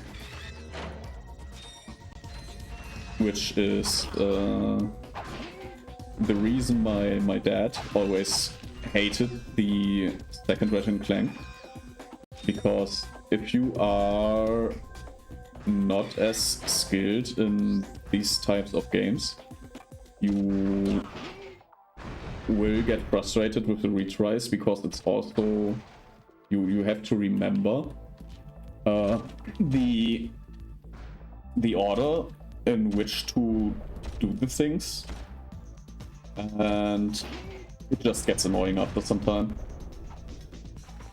So I completely understand that my dad back then always asked me to do the minigames, because I, at some point, just knew how they worked, like from memory. I knew the locations where they appeared and which was the solution. So at some point, because you can easily replay Ratchet Clank multiple times, especially if you want to 100% the games, you will basically be playing the game over and over again until you have it 100%. And you will have to play the mini games over and over again to play through the games multiple times. So that will, if you can't do them, you will get frustrated after some time. But for my when I was a child, I did not have any problems with them. So back then I didn't understand why my dad was mad at this game, but nowadays I really understand that some of these things can be extremely frustrating. So yeah, lots of respect for my papa that he still played the games and just called me over whenever he needed help. That also gave me a little bit of a reason to play with him, basically, when he was playing the games, to just hang out with him, and I really appreciate that. So yeah, these mini games will get annoying, and but I think this one is one of the more chill ones where you really just have to do a puzzle, and it's not that big of a deal, to be honest. So, whoops, I didn't want to fall down here, but I do know that we can do a little jump and step onto this platform and then get over here, which is, if you look on the map, the part I told you we could technically skip this level with. And you are supposed to be here. Because over there is a gold glowing thing, and you probably already know what it is because it's a gold ball. So yes, you are actually supposed to be here. This is a part of the map you need to explore. Over there, this part of the map is not for you to explore, on the other hand, so we will go back and finish the level for now. We do have reasons to backtrack here later, but we obviously needed the infiltrator anyways, so we needed to go here anyways. But we also need to backtrack later because this is a part of the map we can explore, but not right now. And I did try as a child to wall jump on these things, and I... No signal whatsoever. This downtime is killing me. Do you need medical attention, sir? Don't be so literal, son. The problem is I'm stranded on this backwater planet and my star client is nowhere to be found. Hey, we saw you on that info bot. You're Skid's agent. Was Skid's agent. Haven't seen him since our ship crashed. And an agent without a client is like a flea without a dog. Say, you look like an athletic kid. If you can bring back the championship prize from the hoverboard races in Blackwater City, I'll make you my next star. We have no time for trivial matters, sir. I could be the next Skid McMarks. Yeah, so this is Skid's agent. He wants us to win the hoverboard mastership? Championship. And we need to get back to him once we did this. But other than that, we don't need to do anything here right now. So we will go back. We will go... Look what weapons are here. No new weapons, okay. And overall, we did, other than the infiltrator, we did not get anything useful per se. So the only thing that's left to do is to go to Eudora, to the logging site. And confront Robot Lieutenant. This is a quote-unquote more sparse planet, where we have like 2 things to do. Oh, cutscene. Yes, quite lovely. That should just about do it.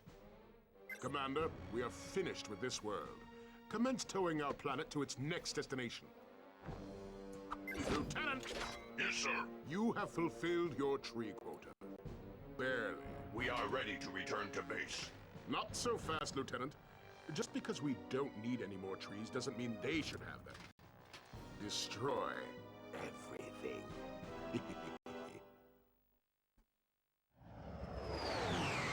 Yeah. So Lieutenant Drake, or how he's called in English, is not a cool guy. He doesn't need more resources, but he also doesn't want anyone else to have them. So he does not stop grabbing them. And we will now try to convince his lieutenant to not do that anymore.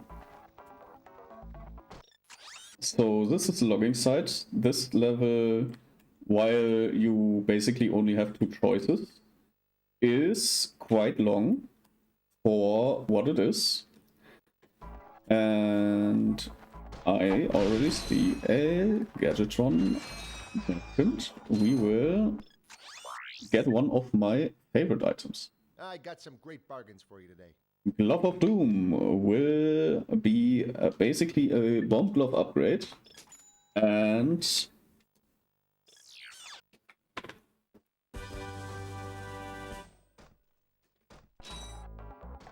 the explanation: we throw kind of an egg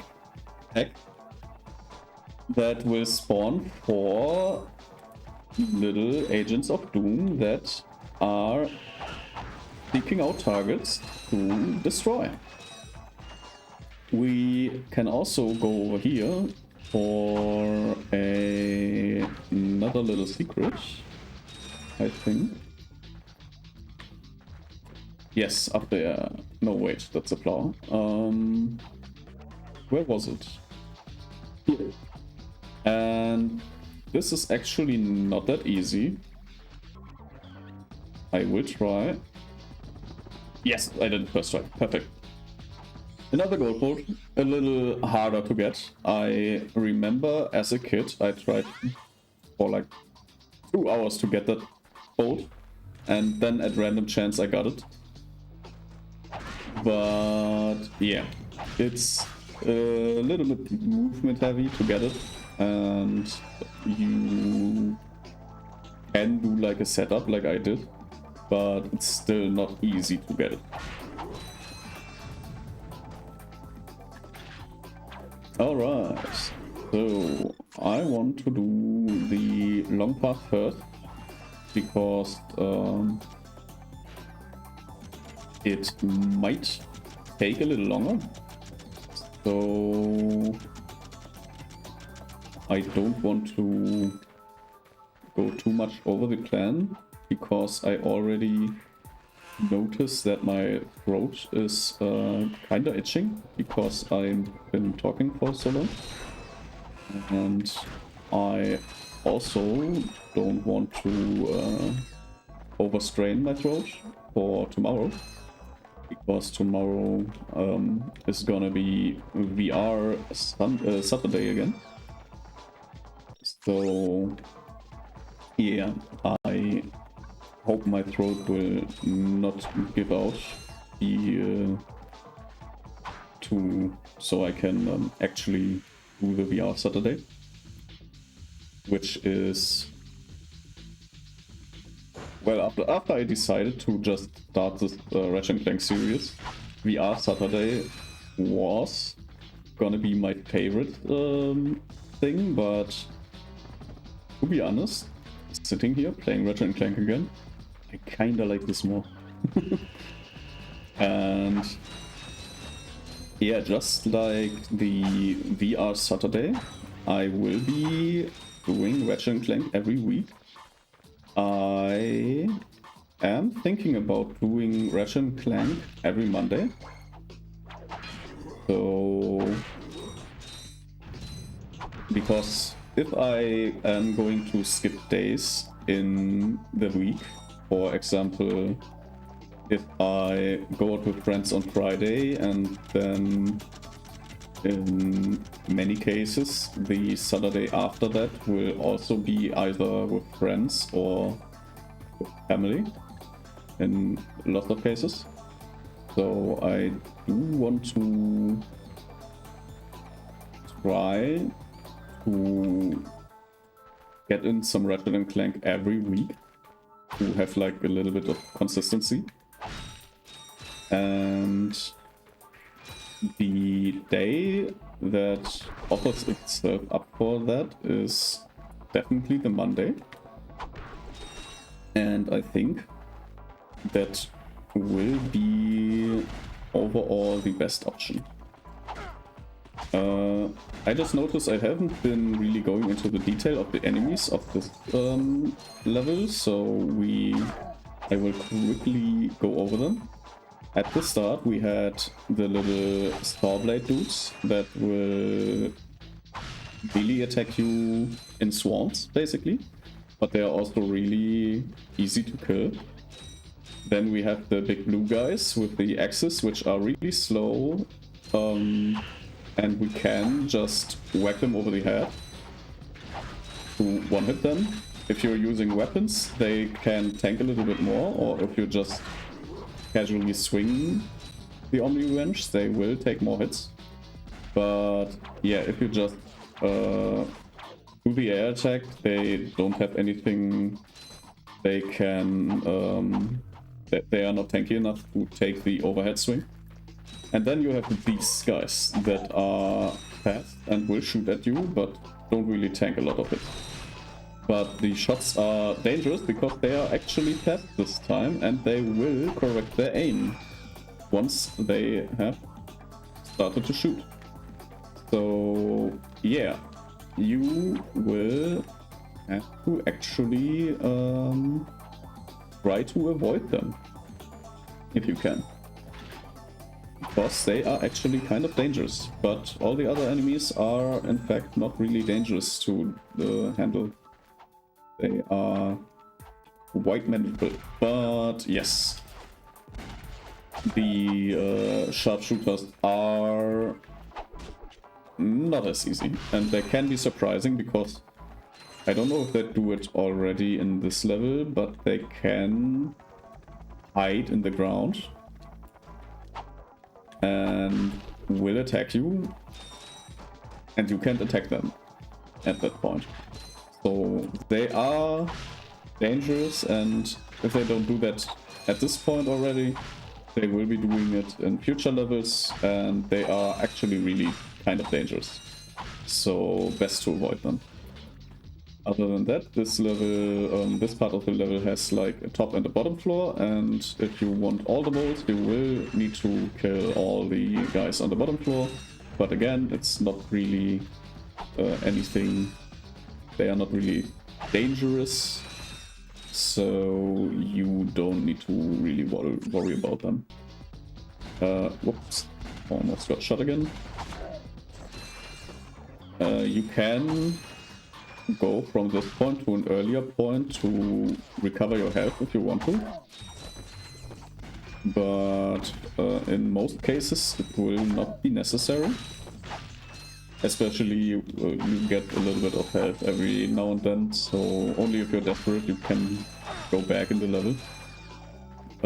Especially from here, because you can go down here and grab the health pack if you left it there.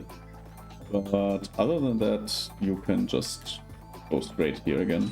The little grove that I visited there just had a lot of bolts, and we like bolts, obviously. We want all the bolts. The waste.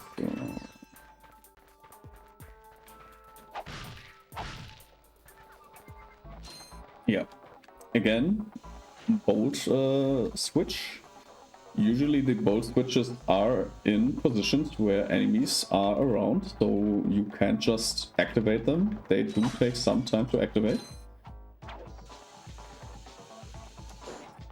Now we have an elevated platform, and you can either do a fast jump or the rocket jump, basically.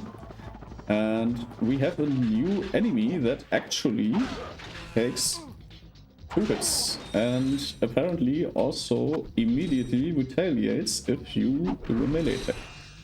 So just be aware that if you already low on health, maybe don't engage him in melee combat. But other than that, also not really dangerous. And immediately after, we get a health pack again. So yeah, the game is quite fair when it comes to health packs. And another one right here. So it's like the 3rd or 4th level, but it's still really generous. And I will demonstrate the Agents of Doom now, because this is actually a good place to show them. Yeah. Immediately, one of these guys just knocked that guy out. They are extremely strong, and you get 4 of them per throw, and they do not go away for a pretty long time, and they will seek out lots of enemies, and basically I can throw them.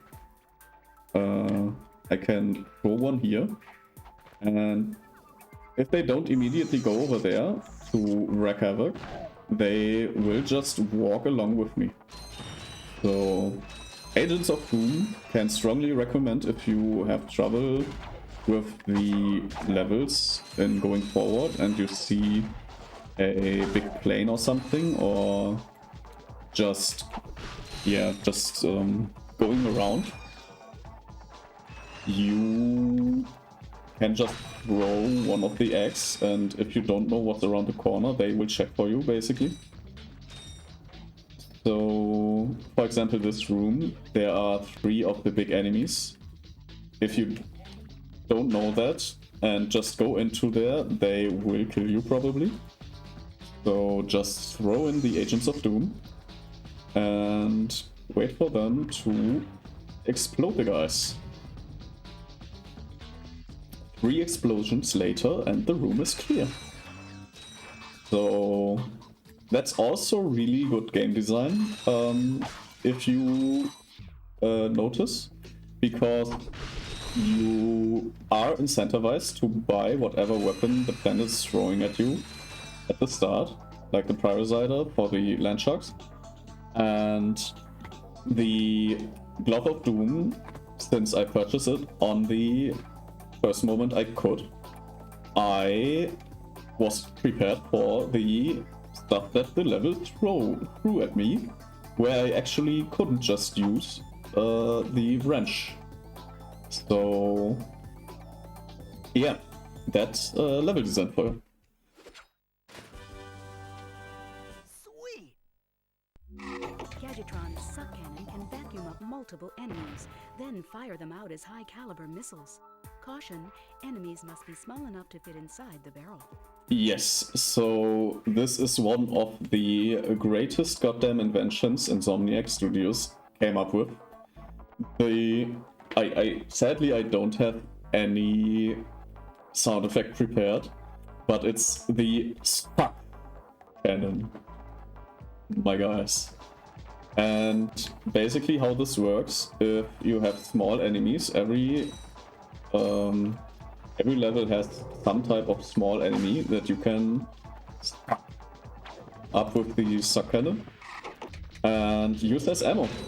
And not only that, but the suck cannon also doubles as kind of a bolt collector, because whenever in this tornado, the suck cannon has this tornado that if you aim it at bolts that are just lying around, you can just suck them up go right into your pocket. It is such a great item, such a great weapon. I love it, and it does get lots of screen time in most of the games. I think every game has some form of tuck cannon. And it's just really great. So, I think we will finish this level, and then I will do a little raid after a little bit of post-yapping. This is one of the riddles where already there are two solutions only, because you can decide the two inner circles, but you cannot decide on the two outer circles. So there are not infinite solutions, however, there are more than one solution. Also, I've never noticed that there's butterflies here, but apparently this level has butterflies. That is something I have never noticed until now. God damn. Even after like 20 years of playing this game, I do still keep noticing new things, which is just awesome.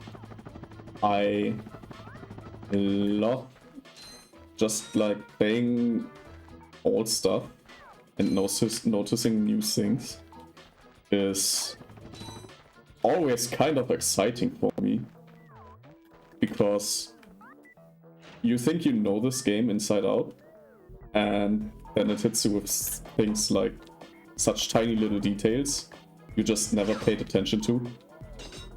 And it's like completely falling in love with the game again. It's just so awesome.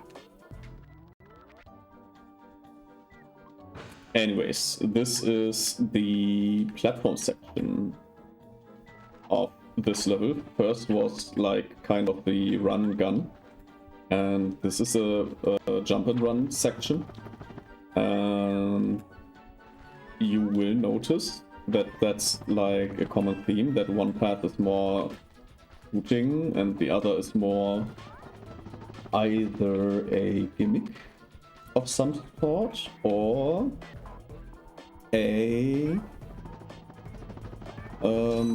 jump and run section. Every level will have at least one strategic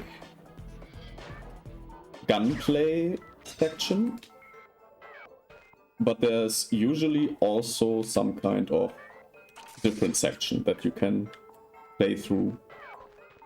Usually the gunplay is the main game part and the jump and run is the optional part, quote unquote optional, because I don't think there's any actual optional stuff on routes.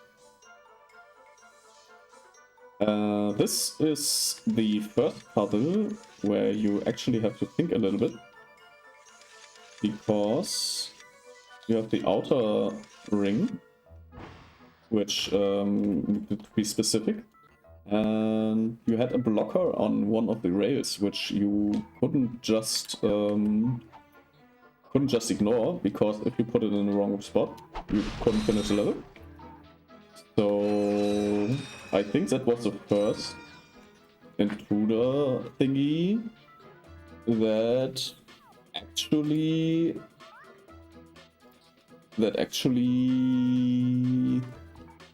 only had one solution. So we are going to quote unquote talk with this guy over there. He's doing some arm training, I guess. And we will now confront him with the life choices he made and hope that he will better himself after we talk to him.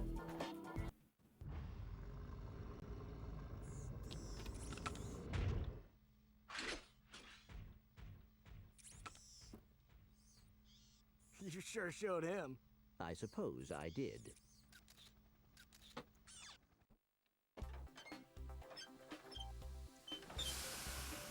Is your current occupation leaving a rotten taste in your mouth? Then you need to know about BTS, Blog Tactical Research Station.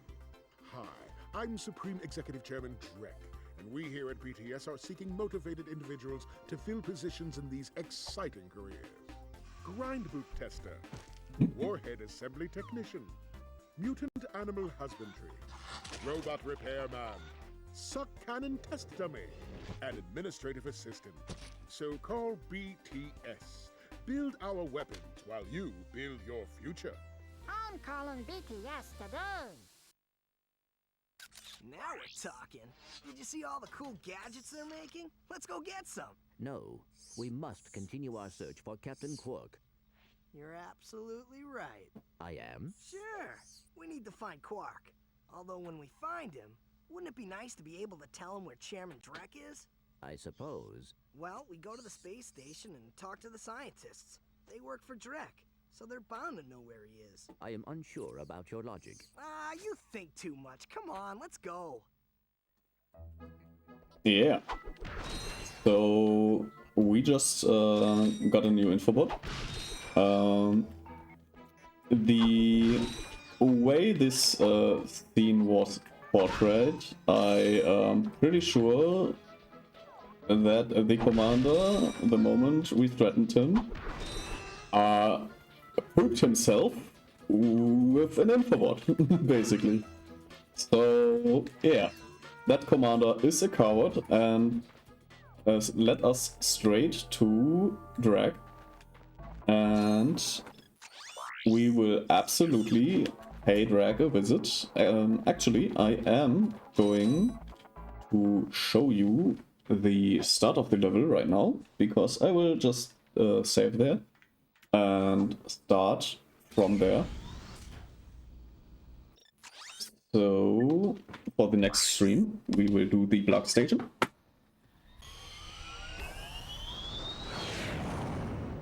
I will also go to the weapon shop to just show what we can get there, and there is an item I remember that will actually be quite helpful.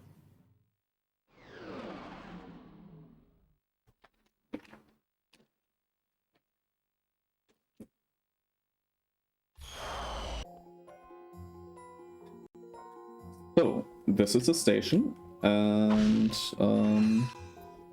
there will be this feature with these fences, which will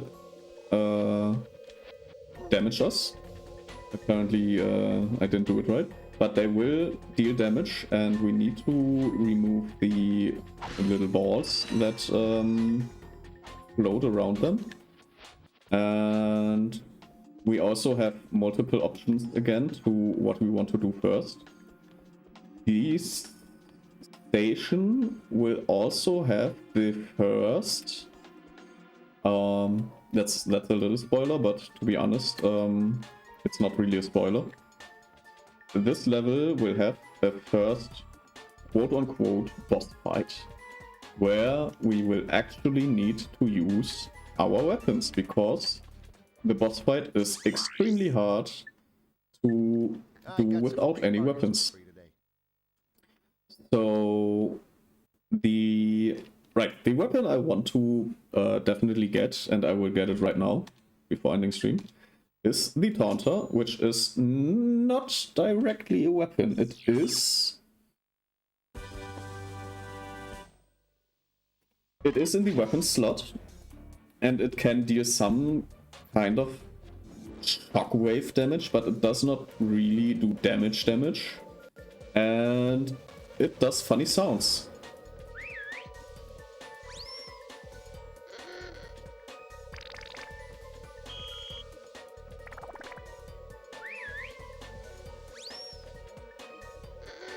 Yeah, so if you are wondering how this will actually help us later, it will. You will see how it will help, but it does help, and it does help until late game in some levels.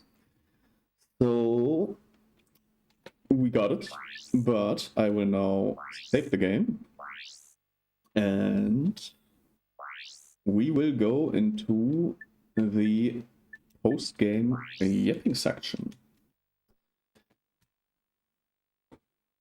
Alright. where is my mouse? There is my mouse. So, welcome back to the Just Chatting screen. I did forget something that I did not want to forget, but did forget anyways, again. I forgot to set the correct category. I am an idiot. Well, now it's too late. I do need to... You know what? I will set a little reminder on this screen for the next time. Because if I can't remember it, I will make myself remember it. Where is my text? There's text. Change, whoops. Change category.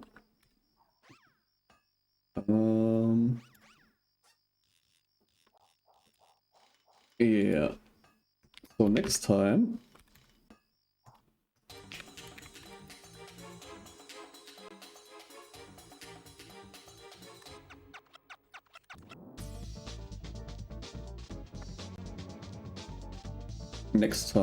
we will be on the screen. We will have a little reminder that I will need to change the category. So, modern problems require modern solutions. And this is the most modern solution I can have, a little note. To have this on next time. So, I am really excited for, first of all, tomorrow for the VR segment.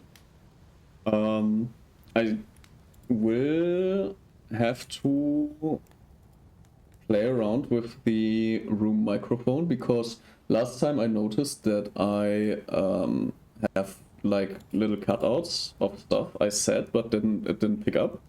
So I will need to somehow, yeah, I will need to play around with the settings a little bit, and I hope it doesn't sound, well, it will always sound a little bit of like horrible because I am standing in the room and I can get the mic only that close to me without knocking it over or putting it in a position where I could knock it over. So there will always be this slightly terrible sound of me standing in the room, which is fine for me. I will try to connect the Vive headset microphone and see if that somehow works out. But I don't think it will. Because I think the Vive headset microphone is bound to the Vive headset software on the gaming machine and will not be transferred to Linux in any form of way, but I will try. And yeah, you will see tomorrow for which thing I decided to go for.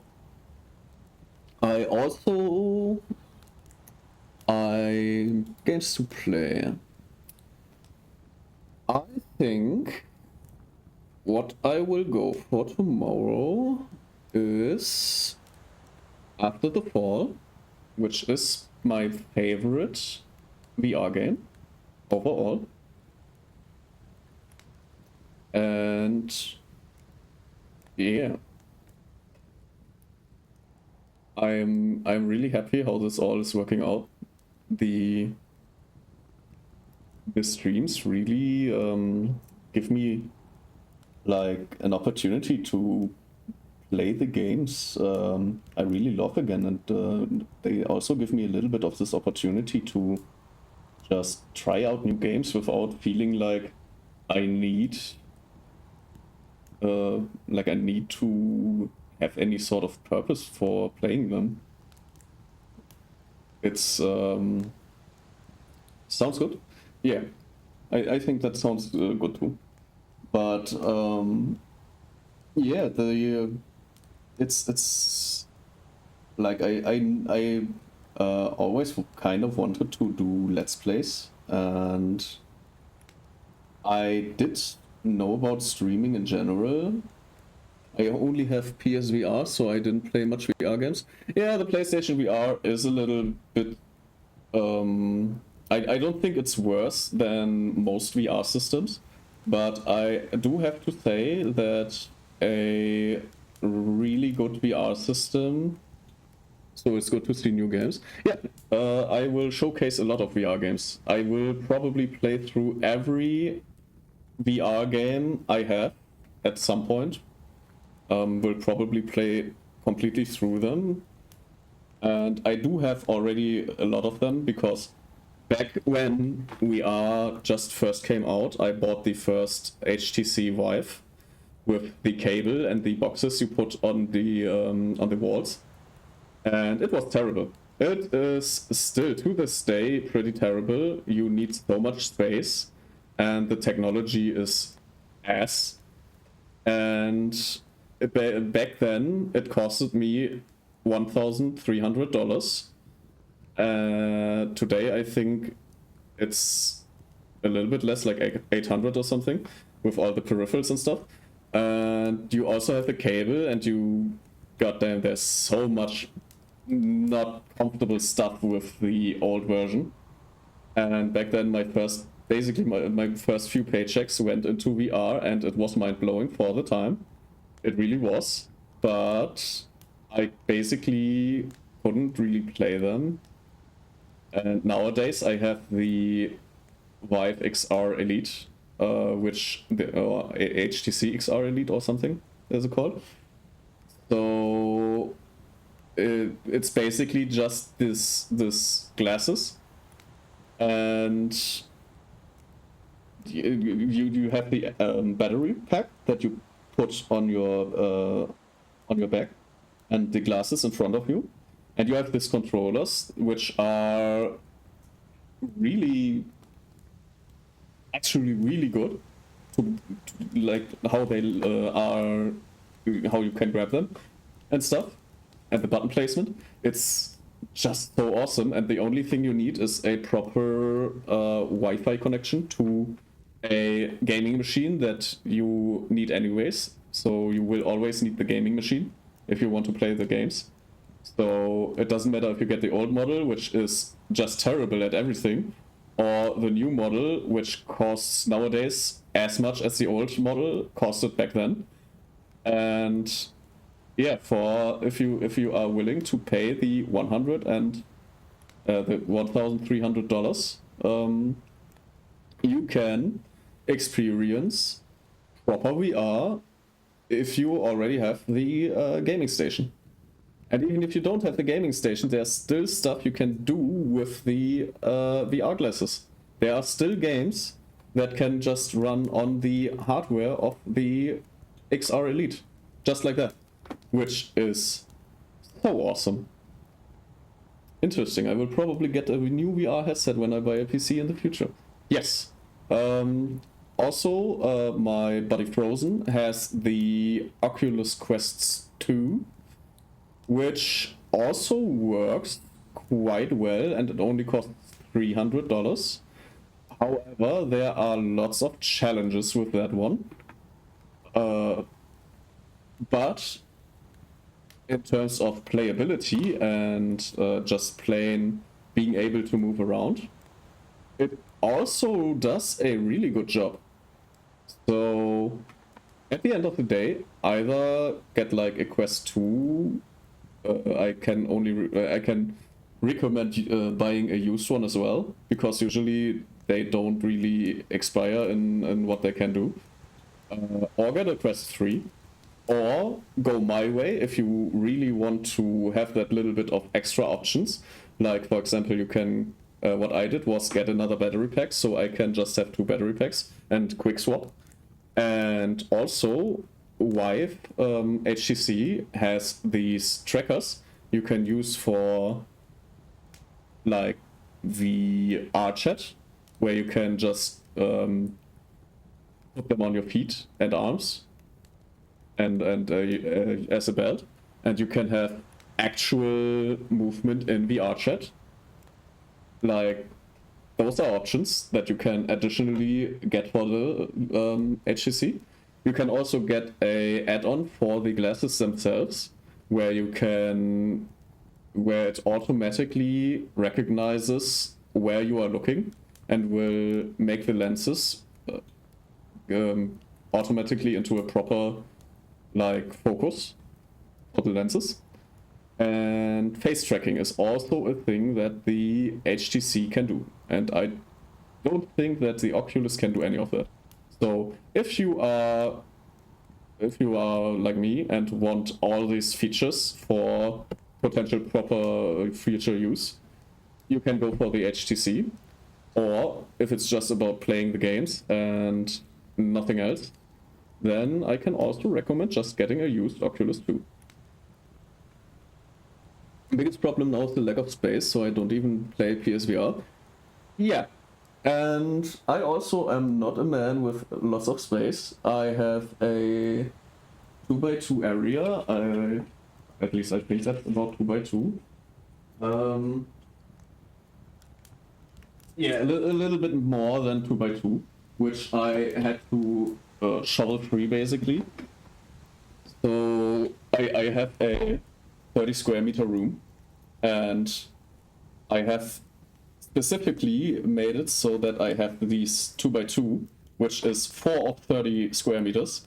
I probably have more like 2.5 times 2.5 or something, which I have reserved for VR of this 30 square meter room. So yeah, you will probably need to make some choices when you want to play VR. Because usually, if you are not specifically well off, you probably use your space very efficient already. And making space for VR will probably not be a really easy thing to do. But personally, I think it's worth it. Especially if you are like me and kinda just want to experience, want to have this experience. Because VR, at the end of the day, is not just gaming. It's also, you have like 3D art programs, and there is something called Museum of Other Realities, which I can highly recommend. There are artworks of 3D artists that are extremely cool, and the game is so this museum is basically, I think it's free, but at least very little money you need to spend to play it, and you can go there with your friends. You can basically, if you have friends that also have VR and want to buy this game, you can make an actual like museum visit. It's so awesome. But yeah, that's VR games have come quite a long way, and the only VR game I am still missing is a kind of what was the anime called? Sword Art Online. Kind of like a Sword Art Online MMORPG, because the MMORPGs that are available for VR are dead. You are literally, there are like 6 people playing per month, and none of them will play with you. So you will have to get a group together if you want to play those games. Those games are still like $30, which is way too much for those games in this state. And I still want a game like that, but with people that populate it. Shangri-La Frontier, boy, yes! Like Shangri-La Frontier. Also, hello, Frozen. I am currently in the post-game yapping section, and if you want, you can help me rate a fellow VTuber which basically means I will start a raid and we will have a little raid message which you can copy and will paste in their chat once we are in their chat. And what I usually do is I leave a follow and yes, thank you Tikare. This is a raid message and basically you copy it now, and once the chat of the other VTuber is or other streamer in general is open for you, you paste the message, and what I usually do is I follow them. I leave a follow and check them out later. And decide then if I want to keep watching them or if I just turn off the notification. But yeah, I will also, just beforehand, I will be raiding Robin and Noxy, which is a bird VTuber. I will go give a shout out beforehand. She's playing Crypt of the Necrodancer right now. Thanks for the stream. Thanks for being here for the stream. I really appreciate it. It's always nice to, even if nobody is talking in chat, it's just nice to know that somebody is there listening. Familiar name, yeah. Robin and Noxy are, so Robin is the friend of the Koro, which is a friend of Saura. Which is basically how I got to them. And I will try to lurk at least every stream. That's really appreciated. I love you. You have a 100% attendance, and I love you for that. And even if you can't, I know life gets in the way sometimes. And even if nobody will watch the stream live, I will obviously still stream. The VODs can always be watched later if somebody is interested. And I will just basically play for myself then and just get with the program I've laid out. But yeah, I will definitely continue. This is so much fun, and whenever I know somebody is lurking, it's also double the fun. But even if the chat is empty and I know that people are only listening, that's also already pretty awesome. Just knowing that somebody is there that just listens to me, just yapping and talking nonsense. It's quite nice to know. So I will now rate the bird and whoops, that's the wrong rate. I think I will just copy and paste that. So, thank you all for watching me today, and I hope I see you tomorrow. And if you want to have any news on me, follow me on Twitter. Feedback is always appreciated. You can send me an email if I'm offline, or just tell me in stream when I'm online. And I hope to see you all next time. Bye bye!